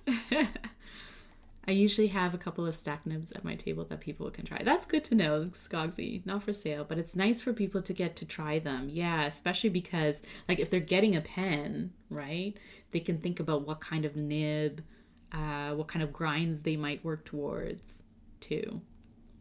So that's really nice, yeah. And I love going to try, like, different nibs at, tables that have them out. Or different pens, too. Like, why not? I probably missed it earlier, but what notebook is that for the notably ink swatches? Magical Quill. It's the everyday book from Galen Leather. It's TRP, but it's blank page and it's standard size. So that's why I enjoy this, because you can throw it into your TN cover, or just size-wise, it's very portable. And it's blank, but it comes with grid sheets, and so you have that if you need to write. Yeah, no worries. And from Galen Leather, I think they come in a pack of 3 or something like that. So it's like you can get a few at a time.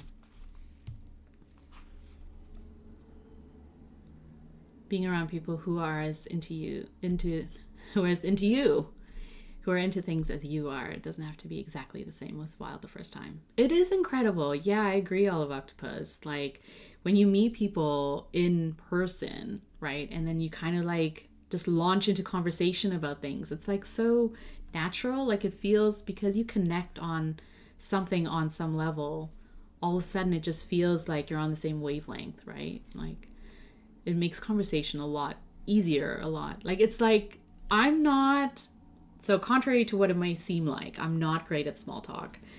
And I personally don't really like small talk. So when I meet someone for the first time, I kind of have a hard time sort of engaging, because if I can't connect with someone on a level where like I feel really passionate about it, then it's kind of hard for me to keep a conversation going. But it's the exact opposite at pen shows or stationery events, because I know right away the people that are there have at least stationery or pens in common with me. And so if I launch into, you know, like, oh, so like what pens did you bring? It's not weird, right? Like it's not weird for me to ask that. And so your conversation starts there. And then next thing you know, you're sampling pens, you're sampling inks together, you're, you know, talking about the future of your collection and what kind of pens you want. And so, yeah, it's like you're starting from a foundation that like you both share, or like you and other people share. And so I feel like it's easier to sort of launch into that. Olive Octopus, you're lurking. Yeah, no worries. I just feel like every time I say something about like, oh, and Lisa will have inks and, you know, you should swatch inks with Lisa. You're like, hey, how's it going?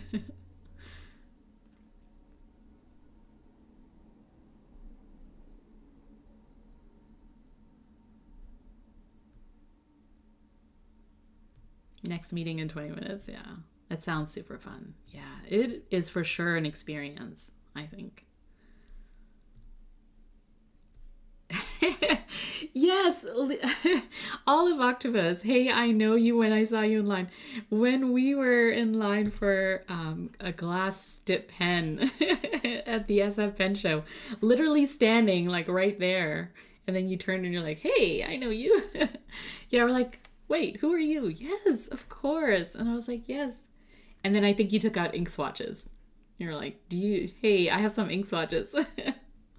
And that's how your conversation starts. Next thing you know, right? You're playing with ink swatches. I'm bad at small talk, Bailey. Yeah, I really don't like small talk. Especially if it's like, there's no substance to it. Like, I don't mind small talk if you're talking about something, you know, like you sort of have something in common and you're talking about it. And, you know, the conversation was sort of lull and it's fine. I don't need to constantly have, you know, sound around me. But I don't like the small talk where you're just standing there and you're like, so how's the weather? Like, I don't know. I just feel like let's just find something that we have in common and talk about it. I think the first time anyone walks up to me and asked how big your nib is. Yeah. They're talking about the pen. Yeah, or when you're like, you know, I like juicy broads. Like, of course you're talking about a pen, right? Yeah, that's your opening gambit. For sure. Yes, I like the do you know who I am line. For sure. Or just demand it. Don't you know who I am? They're like, oh no, you must be someone important. Or yeah, just follow Brad around pretty much too. Follow someone around who is known in the community and people will just come up to them and talk to them. And then you kind of like interject into the conversation. And I feel like, you know, you meet people that way. No one thinks it's weird. Juicy broads, yeah. Yeah, no small talk. Well, small talk, but only about pens. Like, don't bring up the weather. No, just kidding. I'm okay with small talk. I mean, we do it on stream and stuff like that, right? Where you're like, no, how are things going and stuff. But I mean, like when you meet people for the first time at a pen show is different than at like something else, at another event. Because at other events where you're kind of like, oh, like, Why are we here? What do we have in common? Versus at a pen show where it's like, those people are into pens, whether it's vintage or modern or whatever. It doesn't matter, but they're into stationery of some type, right? This community is where I can just be too much. Yes, you can be extra, right? This is the only community, not the only community, but this is one of those communities where you can be extra about it. Like, you can be very picky about your pens, or, be a little snobby, but in a friendly way, right? Like, you can be very particular about what you like, and people will get it. Like, if you only like broad nibs, it's like, I get it. I understand, definitely. Or you only like extra fine or fines. Yeah, I get that. Or certain types of inks. I totally understand. It's like, yeah, let's geek out about it. Or paper. The best is when you have a conversation with someone about paper and you're like, yeah, I only prefer like fountain pen friendly Tomoe River paper or whatever. And this is a type of community that understands that, because outside of it, people are not that particular about paper. So if you can write on it, like, why wouldn't you? And and we're like, no, it has to be fountain pen friendly. It has to be. And also I need to use my blotter paper, and it's a whole thing.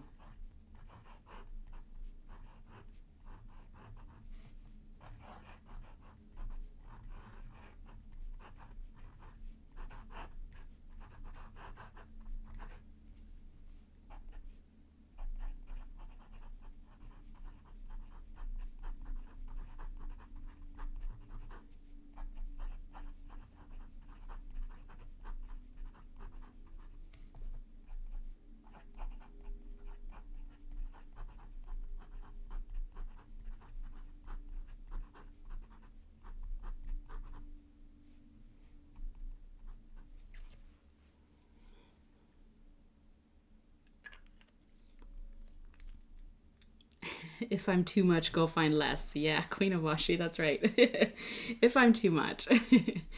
Right? And also, because I feel like a lot of times pen people can be very excited about pens and inks and stuff, but then we need a time to just like come down from that high, just like relax and do quiet things like playing with inks or swatching or sampling pens and stuff like that. And I feel like that's kind of how we are. We're sort of like going, like we go through these highs of like, oh my gosh, like we have to talk about these pens and stuff. And then it's like, okay, I need quiet time. Like, let's just go do something quietly.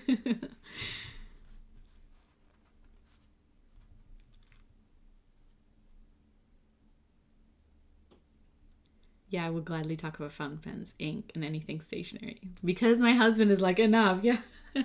There's only so much you can talk to like someone who's not super into stationery. Maybe they understand your passion for it, but maybe they're not like super into it. There's only so much you can talk to them about it before their eyes get this like glassy look to them, where they're not paying attention anymore, where you're like going on and on and on about, the pen cap and the clip and this and that about the pen, and like, oh, look at this and look at that, and they're kind of like, oh man, it's a bit much. One day we will finally meet. Oh, Olive Octopus, have you and Mrs. G's not met yet in person? Oh, it's always so fun though when you meet in person. You're like, yes, like, this is who you are, this is who I am. Let's talk. Let's hang out. I love too, like, Olive Octopus, like, with you when we met, like, we're like, okay, let's go hang out. Like, let's go just sit and like play with inks. It's not a big deal, right? I love that too, when you meet someone or people where you're like, we can sit and hang out. Like, it's fine. We can talk about pens and inks and whatever else. It's just so like comfortable. I can't wait to squeeze you. That's so cute. I can't wait until you guys meet. If we go to Italy, do a trip to Italy just to meet. Oh, have an ink show. Yeah, for sure. Pen show, stationery event, ink show, all of the things, right? You'll be stateside again in 3 weeks. Oh, you're leaving Italy soon. But it'll be good when you're back to routine, I think. Although I don't know. I leaving Italy would be really hard. I love Italy as well. It would be really hard. And you're leaving behind people, it's always tough. It's so frustrating when my wife doesn't care about using crappy pens and paper. I know. Tell me about it.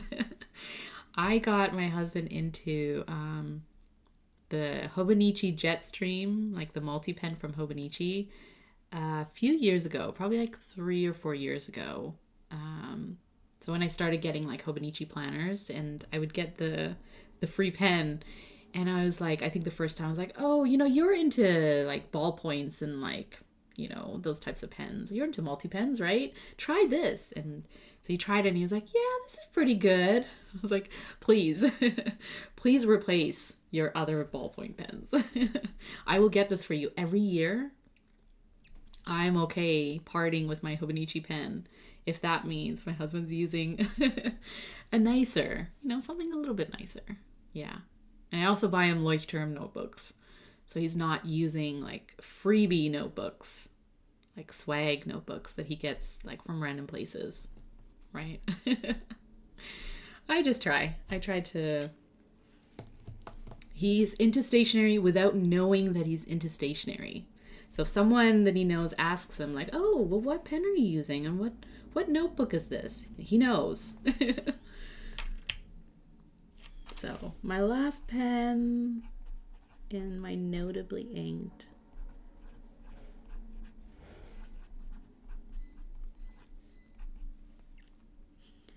is the B-Sig and an Esterbrook.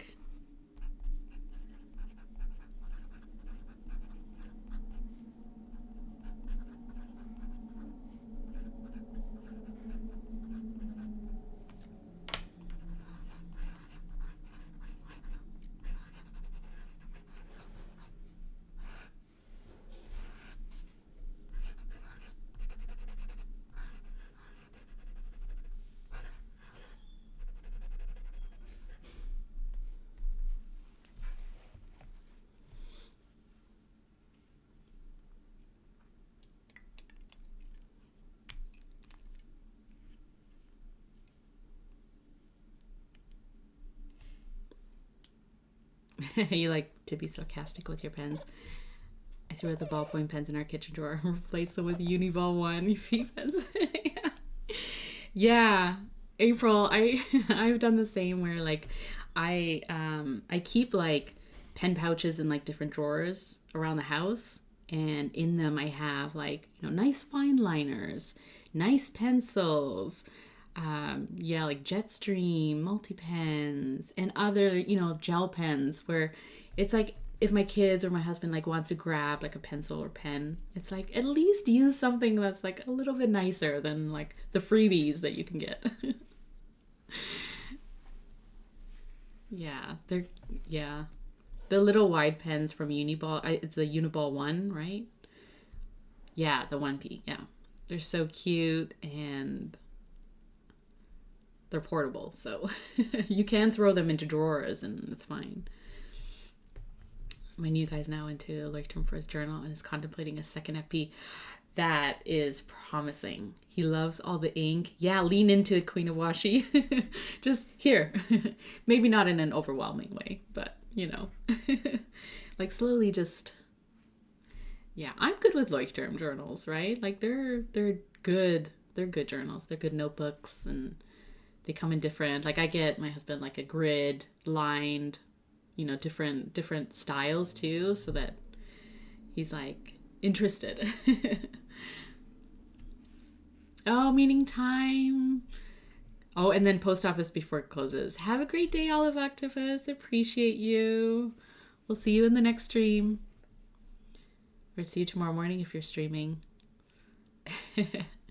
I have pens everywhere. Yeah, same. Yes, if there were caps for converters so he could swap out. Yeah, it's called another pen. Yeah, for sure. I know. I hear that though. I feel like there should be or is some sort of solution to if you're using a converter and you want to use a different ink or something like that. But maybe I'm overthinking it. Just use another pen. You're right. My roommates are like, you can put this away like in the bathroom. Yeah. Yeah, like a silicone plug. Is that a thing? Like, does that exist? I feel like it does or it should, something like that. Because, also, maybe it does exist because I think I've heard someone say that when they travel, they tend to do that, but I don't know. They do exist. Okay, good to know.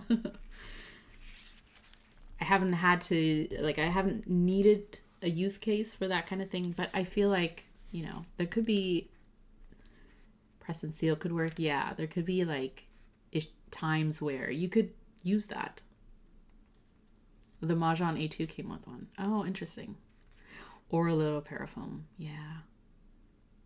Oh, thanks, Carly. Yes, I'm done my notably inked, which are a little bit more variety maybe, but like I could do a little bit more brighter inks for next month, but I'm kind of loving this like sort of darker, more earthy sort of colors as well. And then I have this bright teal, which makes me happy. I love it. It's so good. I like this page. It goes really, like, that palette is really nice. And then you have the blues and greens. If you can't tell by now, I do tend to lean towards blues and greens or neutral earthy. And I try to sort of push myself a little bit. Once in a while, I'll do an orange. I'll do a pink. But it's like, I kind of have to be in that mindset for it, for sure. I like the blue. Yeah. The right teal one. Yeah, for sure. Bright blue, teals. You don't like blue black? Yeah. I know. I don't know if I think for me, like, I either do black or I do blue. Like, I don't know if I really use that many blue blacks.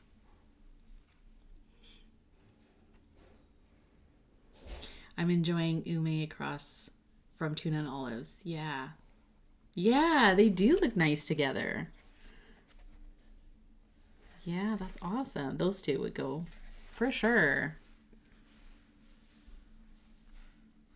So if you're inking up pens to kind of like not match together, but a palette that works together, that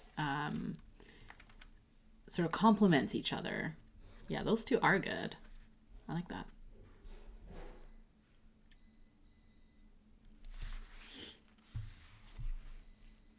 Except Tsukiyo. Yeah.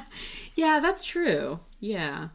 But I find like Tsukiyo is not as dark, maybe.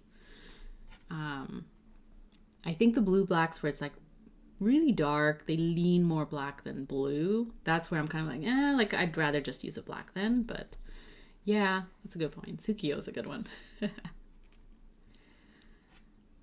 Bye, Miss Marilyn. Enjoy the rest of your day as well. Thanks for being here. See you next time. I have more blacks and blue blacks than any other colors. Oh, that's interesting, GHB. Yeah. I feel like I don't have a lot of black inks. I think I have a handful, and it's just because, like, I guess there isn't enough like variation or something where I kind of feel like I need to get too many of them. But I have like the blacks that I like, right? And I kind of cycle through them. So I have like the carbon black and the chokuro. I have a base black, I think from Dominant Industry or Diamine. Like, so I have like the ones that I feel like I need in my collection if I need to use a black. But then after that, I'm kind of like, oh, I'll go with different colors. But I do have a lot of blues for sure that vary in shade too. Like I have light blues, dark blues, teals, and then greens. I'm still building up my collection of greens. Though I feel like I have enough of a variety that if I want to ink up a green, then I have like a good selection. Where I don't have a lot of is reds, pinks. I'm starting to have a little bit more purple. I don't have a lot of oranges, like I have like 2 or 3 oranges. Yellow, because obviously like legibility plays into that. But I do have a couple of like yellow browns, so like honey or caramel colors. But yeah, I feel like I do want to branch out a little bit more. But I do also tend to kind of lean towards inks that have like shading to them, or like dual shaders. And so I can get interest that way. So I keep it interesting if it's like a standard sort of color, but it leans towards something else, or it has some kind of secondary property. Then I'm into it. There are very few blue inks that you like, Queen of Washi. I can understand that because blue is kind of a standard shade, right? So, you know, to make it interesting is like, hi, Spicy Miso. How's it going? How's your day going? And what kind of inks are you into? Because I think you've said before that you're not into like standard colors or like regular sort of shades. What's your favorite kind of color? You have a love-hate relationship with blue. Yeah. There's so much variation in both the blacks and the blue blacks. There is also what's spicy. I was asking what your okay. You love deep bright and poppy red. Yeah. I was wondering what your favorite shade or color was. A deep bright poppy red. Whoa. Sailor Aurora is my number one.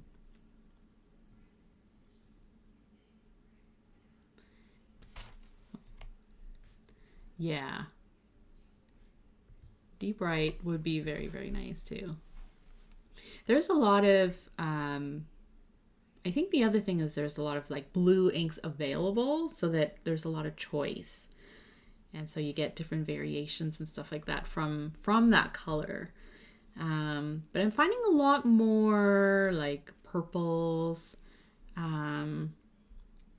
mauve, even like in red, like you get the maroon, the rubies, that kind of stuff. And that to me is like really interesting too, is that you can kind of like get a deeper color or a deeper shade of a color that you like.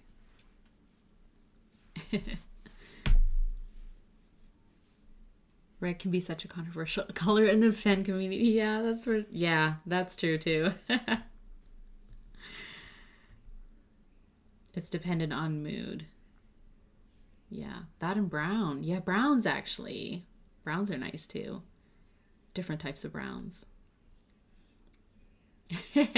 Your 106 inks on FPC.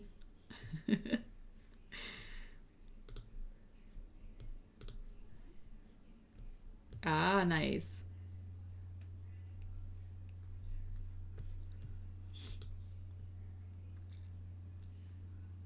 You like light colors, but I like them bright. Yeah.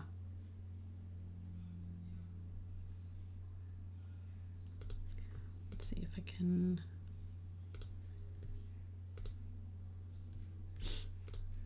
Your FBC.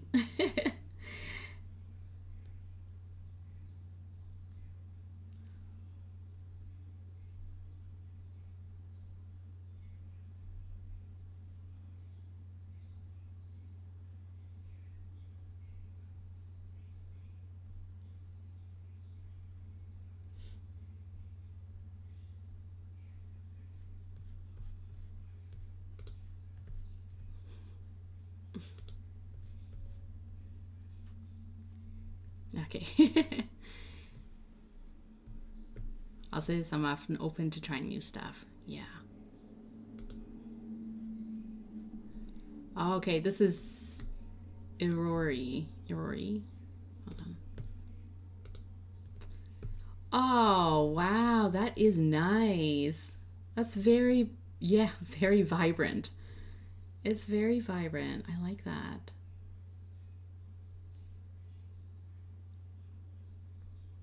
That's very nice. It's like a coral. It brings in like a coral peach color, right? It's straight up on your face. Yeah.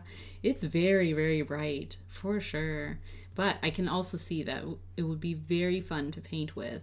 It would look very good. Yeah, Carly, it's Fountain Pen Companion. So you can set up, it's electric red. You can set up a profile for you. Oh, of your inks. And so you can log your inks, document them. I think there are other functionalities too. Like you could do a currently inked sort of list as well. And then the other cool thing about this is if you want to like if you want to do like an ink swap with other people, or someone else has their own profile, you can kind of compare against them, like what they have that you don't, that you may be into, and vice versa. Yeah, and then, obviously look through the different shades, and the different inks that people have. Yeah, check it out for sure. Fountain Pen Companion. It's very handy and useful as you start building out your ink collection. It's good to it's a handy way of keeping it documented for sure. Pens and currently ink pens as well. Yeah.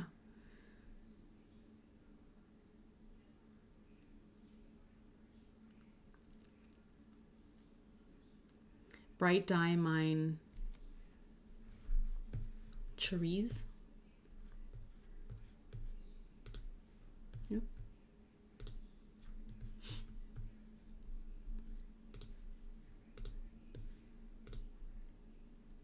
Ooh. Bright medium pink. I don't have a lot of these types of like bright colors, I don't think. I have like sakura, sort of those types of colors, but I don't know if I have like a true like really pink.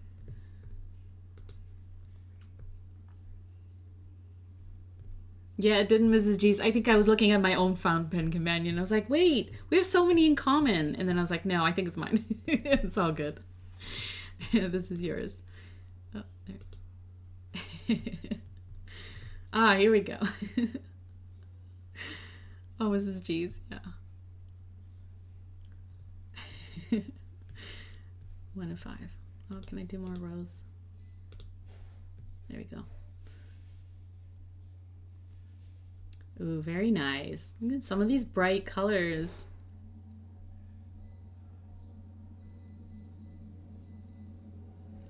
Very cool. A lot of pelican.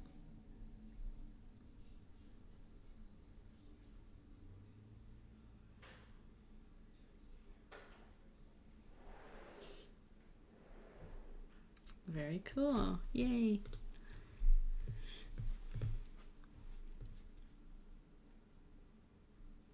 Robert Oster Tempest Storm for chroma shading that's not too wild. Yeah, I'm not a huge fan of wild chroma shaders, but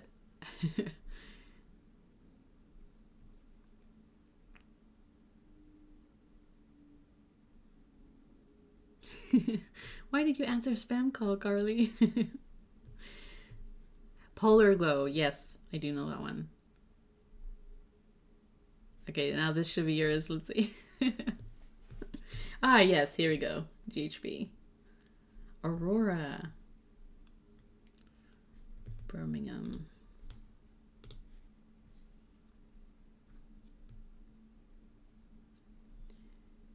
Nice diamines.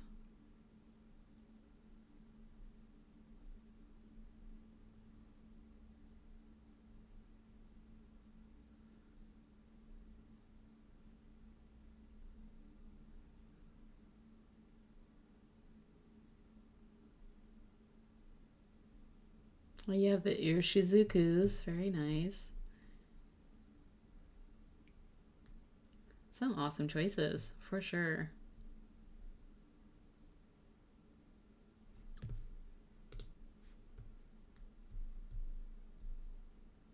Very cool.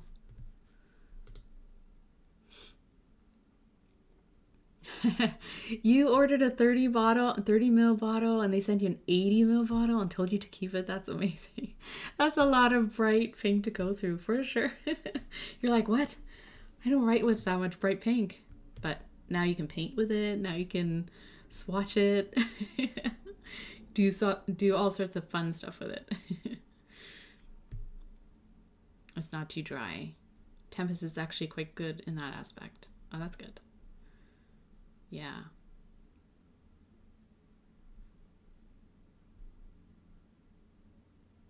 Oh, yeah. So I think this is what it showed mine here. Yeah. These are mine. So I have a lot of Ferris wheel press inks because a lot of them were gifted to me.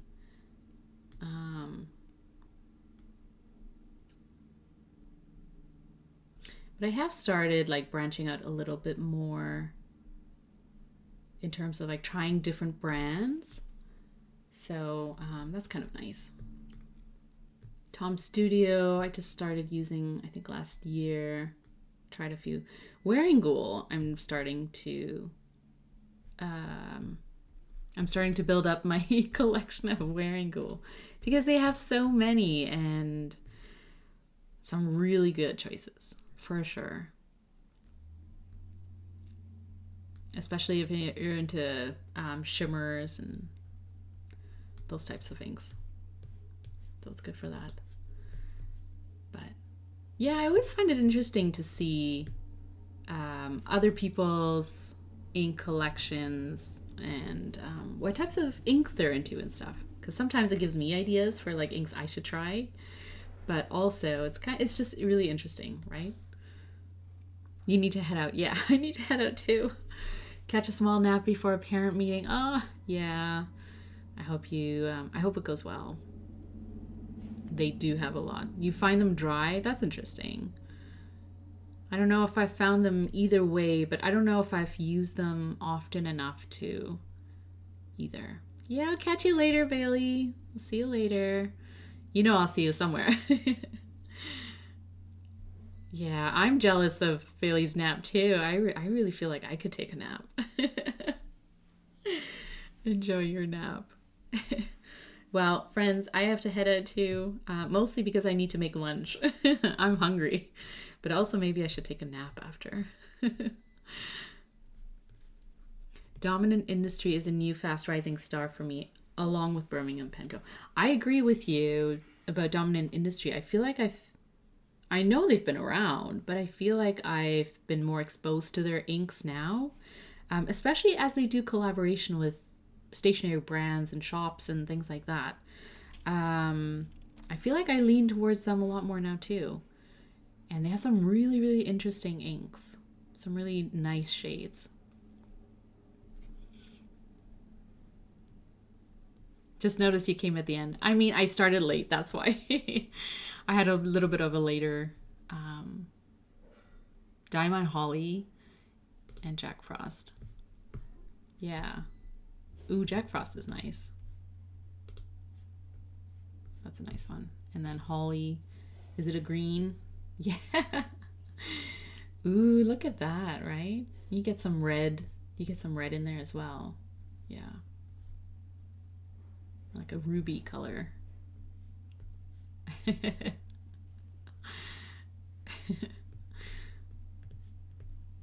Yeah, no worries. No worries for the stream. Thanks for joining. Mrs. G's, Carly, Spicy, GHP, Bailey, Olive Octopus, everyone. Skogsy, who joined for a bit there too. And is working hard on making pens. Good luck at the show. I know it's in May, so you still have a little bit of time, I guess, but yeah, no worries. Thanks for hanging out. Thanks for keeping me company because and Major Myth too was here. And April, yay! Thanks for joining and keeping me company while I do this because, yeah, I typically do the currently inked and my notably inked every month. And so it's like, it's getting to the end of the month, right? So it's time to think about what I want to ink up for next month. And I always kind of feel inspired after I play with my current pens where I'm kind of like, ooh, well, maybe next month I can, I can branch out a little bit more and try different shades and try different inks. And so, yeah, I encourage you to play with your inks, to play with your stationery, to push yourself a little bit. If you are into certain types of pens, nibs, or inks, push yourself a little bit out of your comfort zone. You might be surprised and you might find that new shade that really speaks to you, that makes things fun. And I think that's a big part of this hobby, is having fun and really enjoying ourselves and constantly finding out new things that make us really happy in this hobby too. So thanks so much for being here, friends. I appreciate you all. I'll see you next time. If you're watching the replay, thank you so much for watching the replay. I'll see you in the next stream or wherever else we end up hanging out, right? Bye, everyone.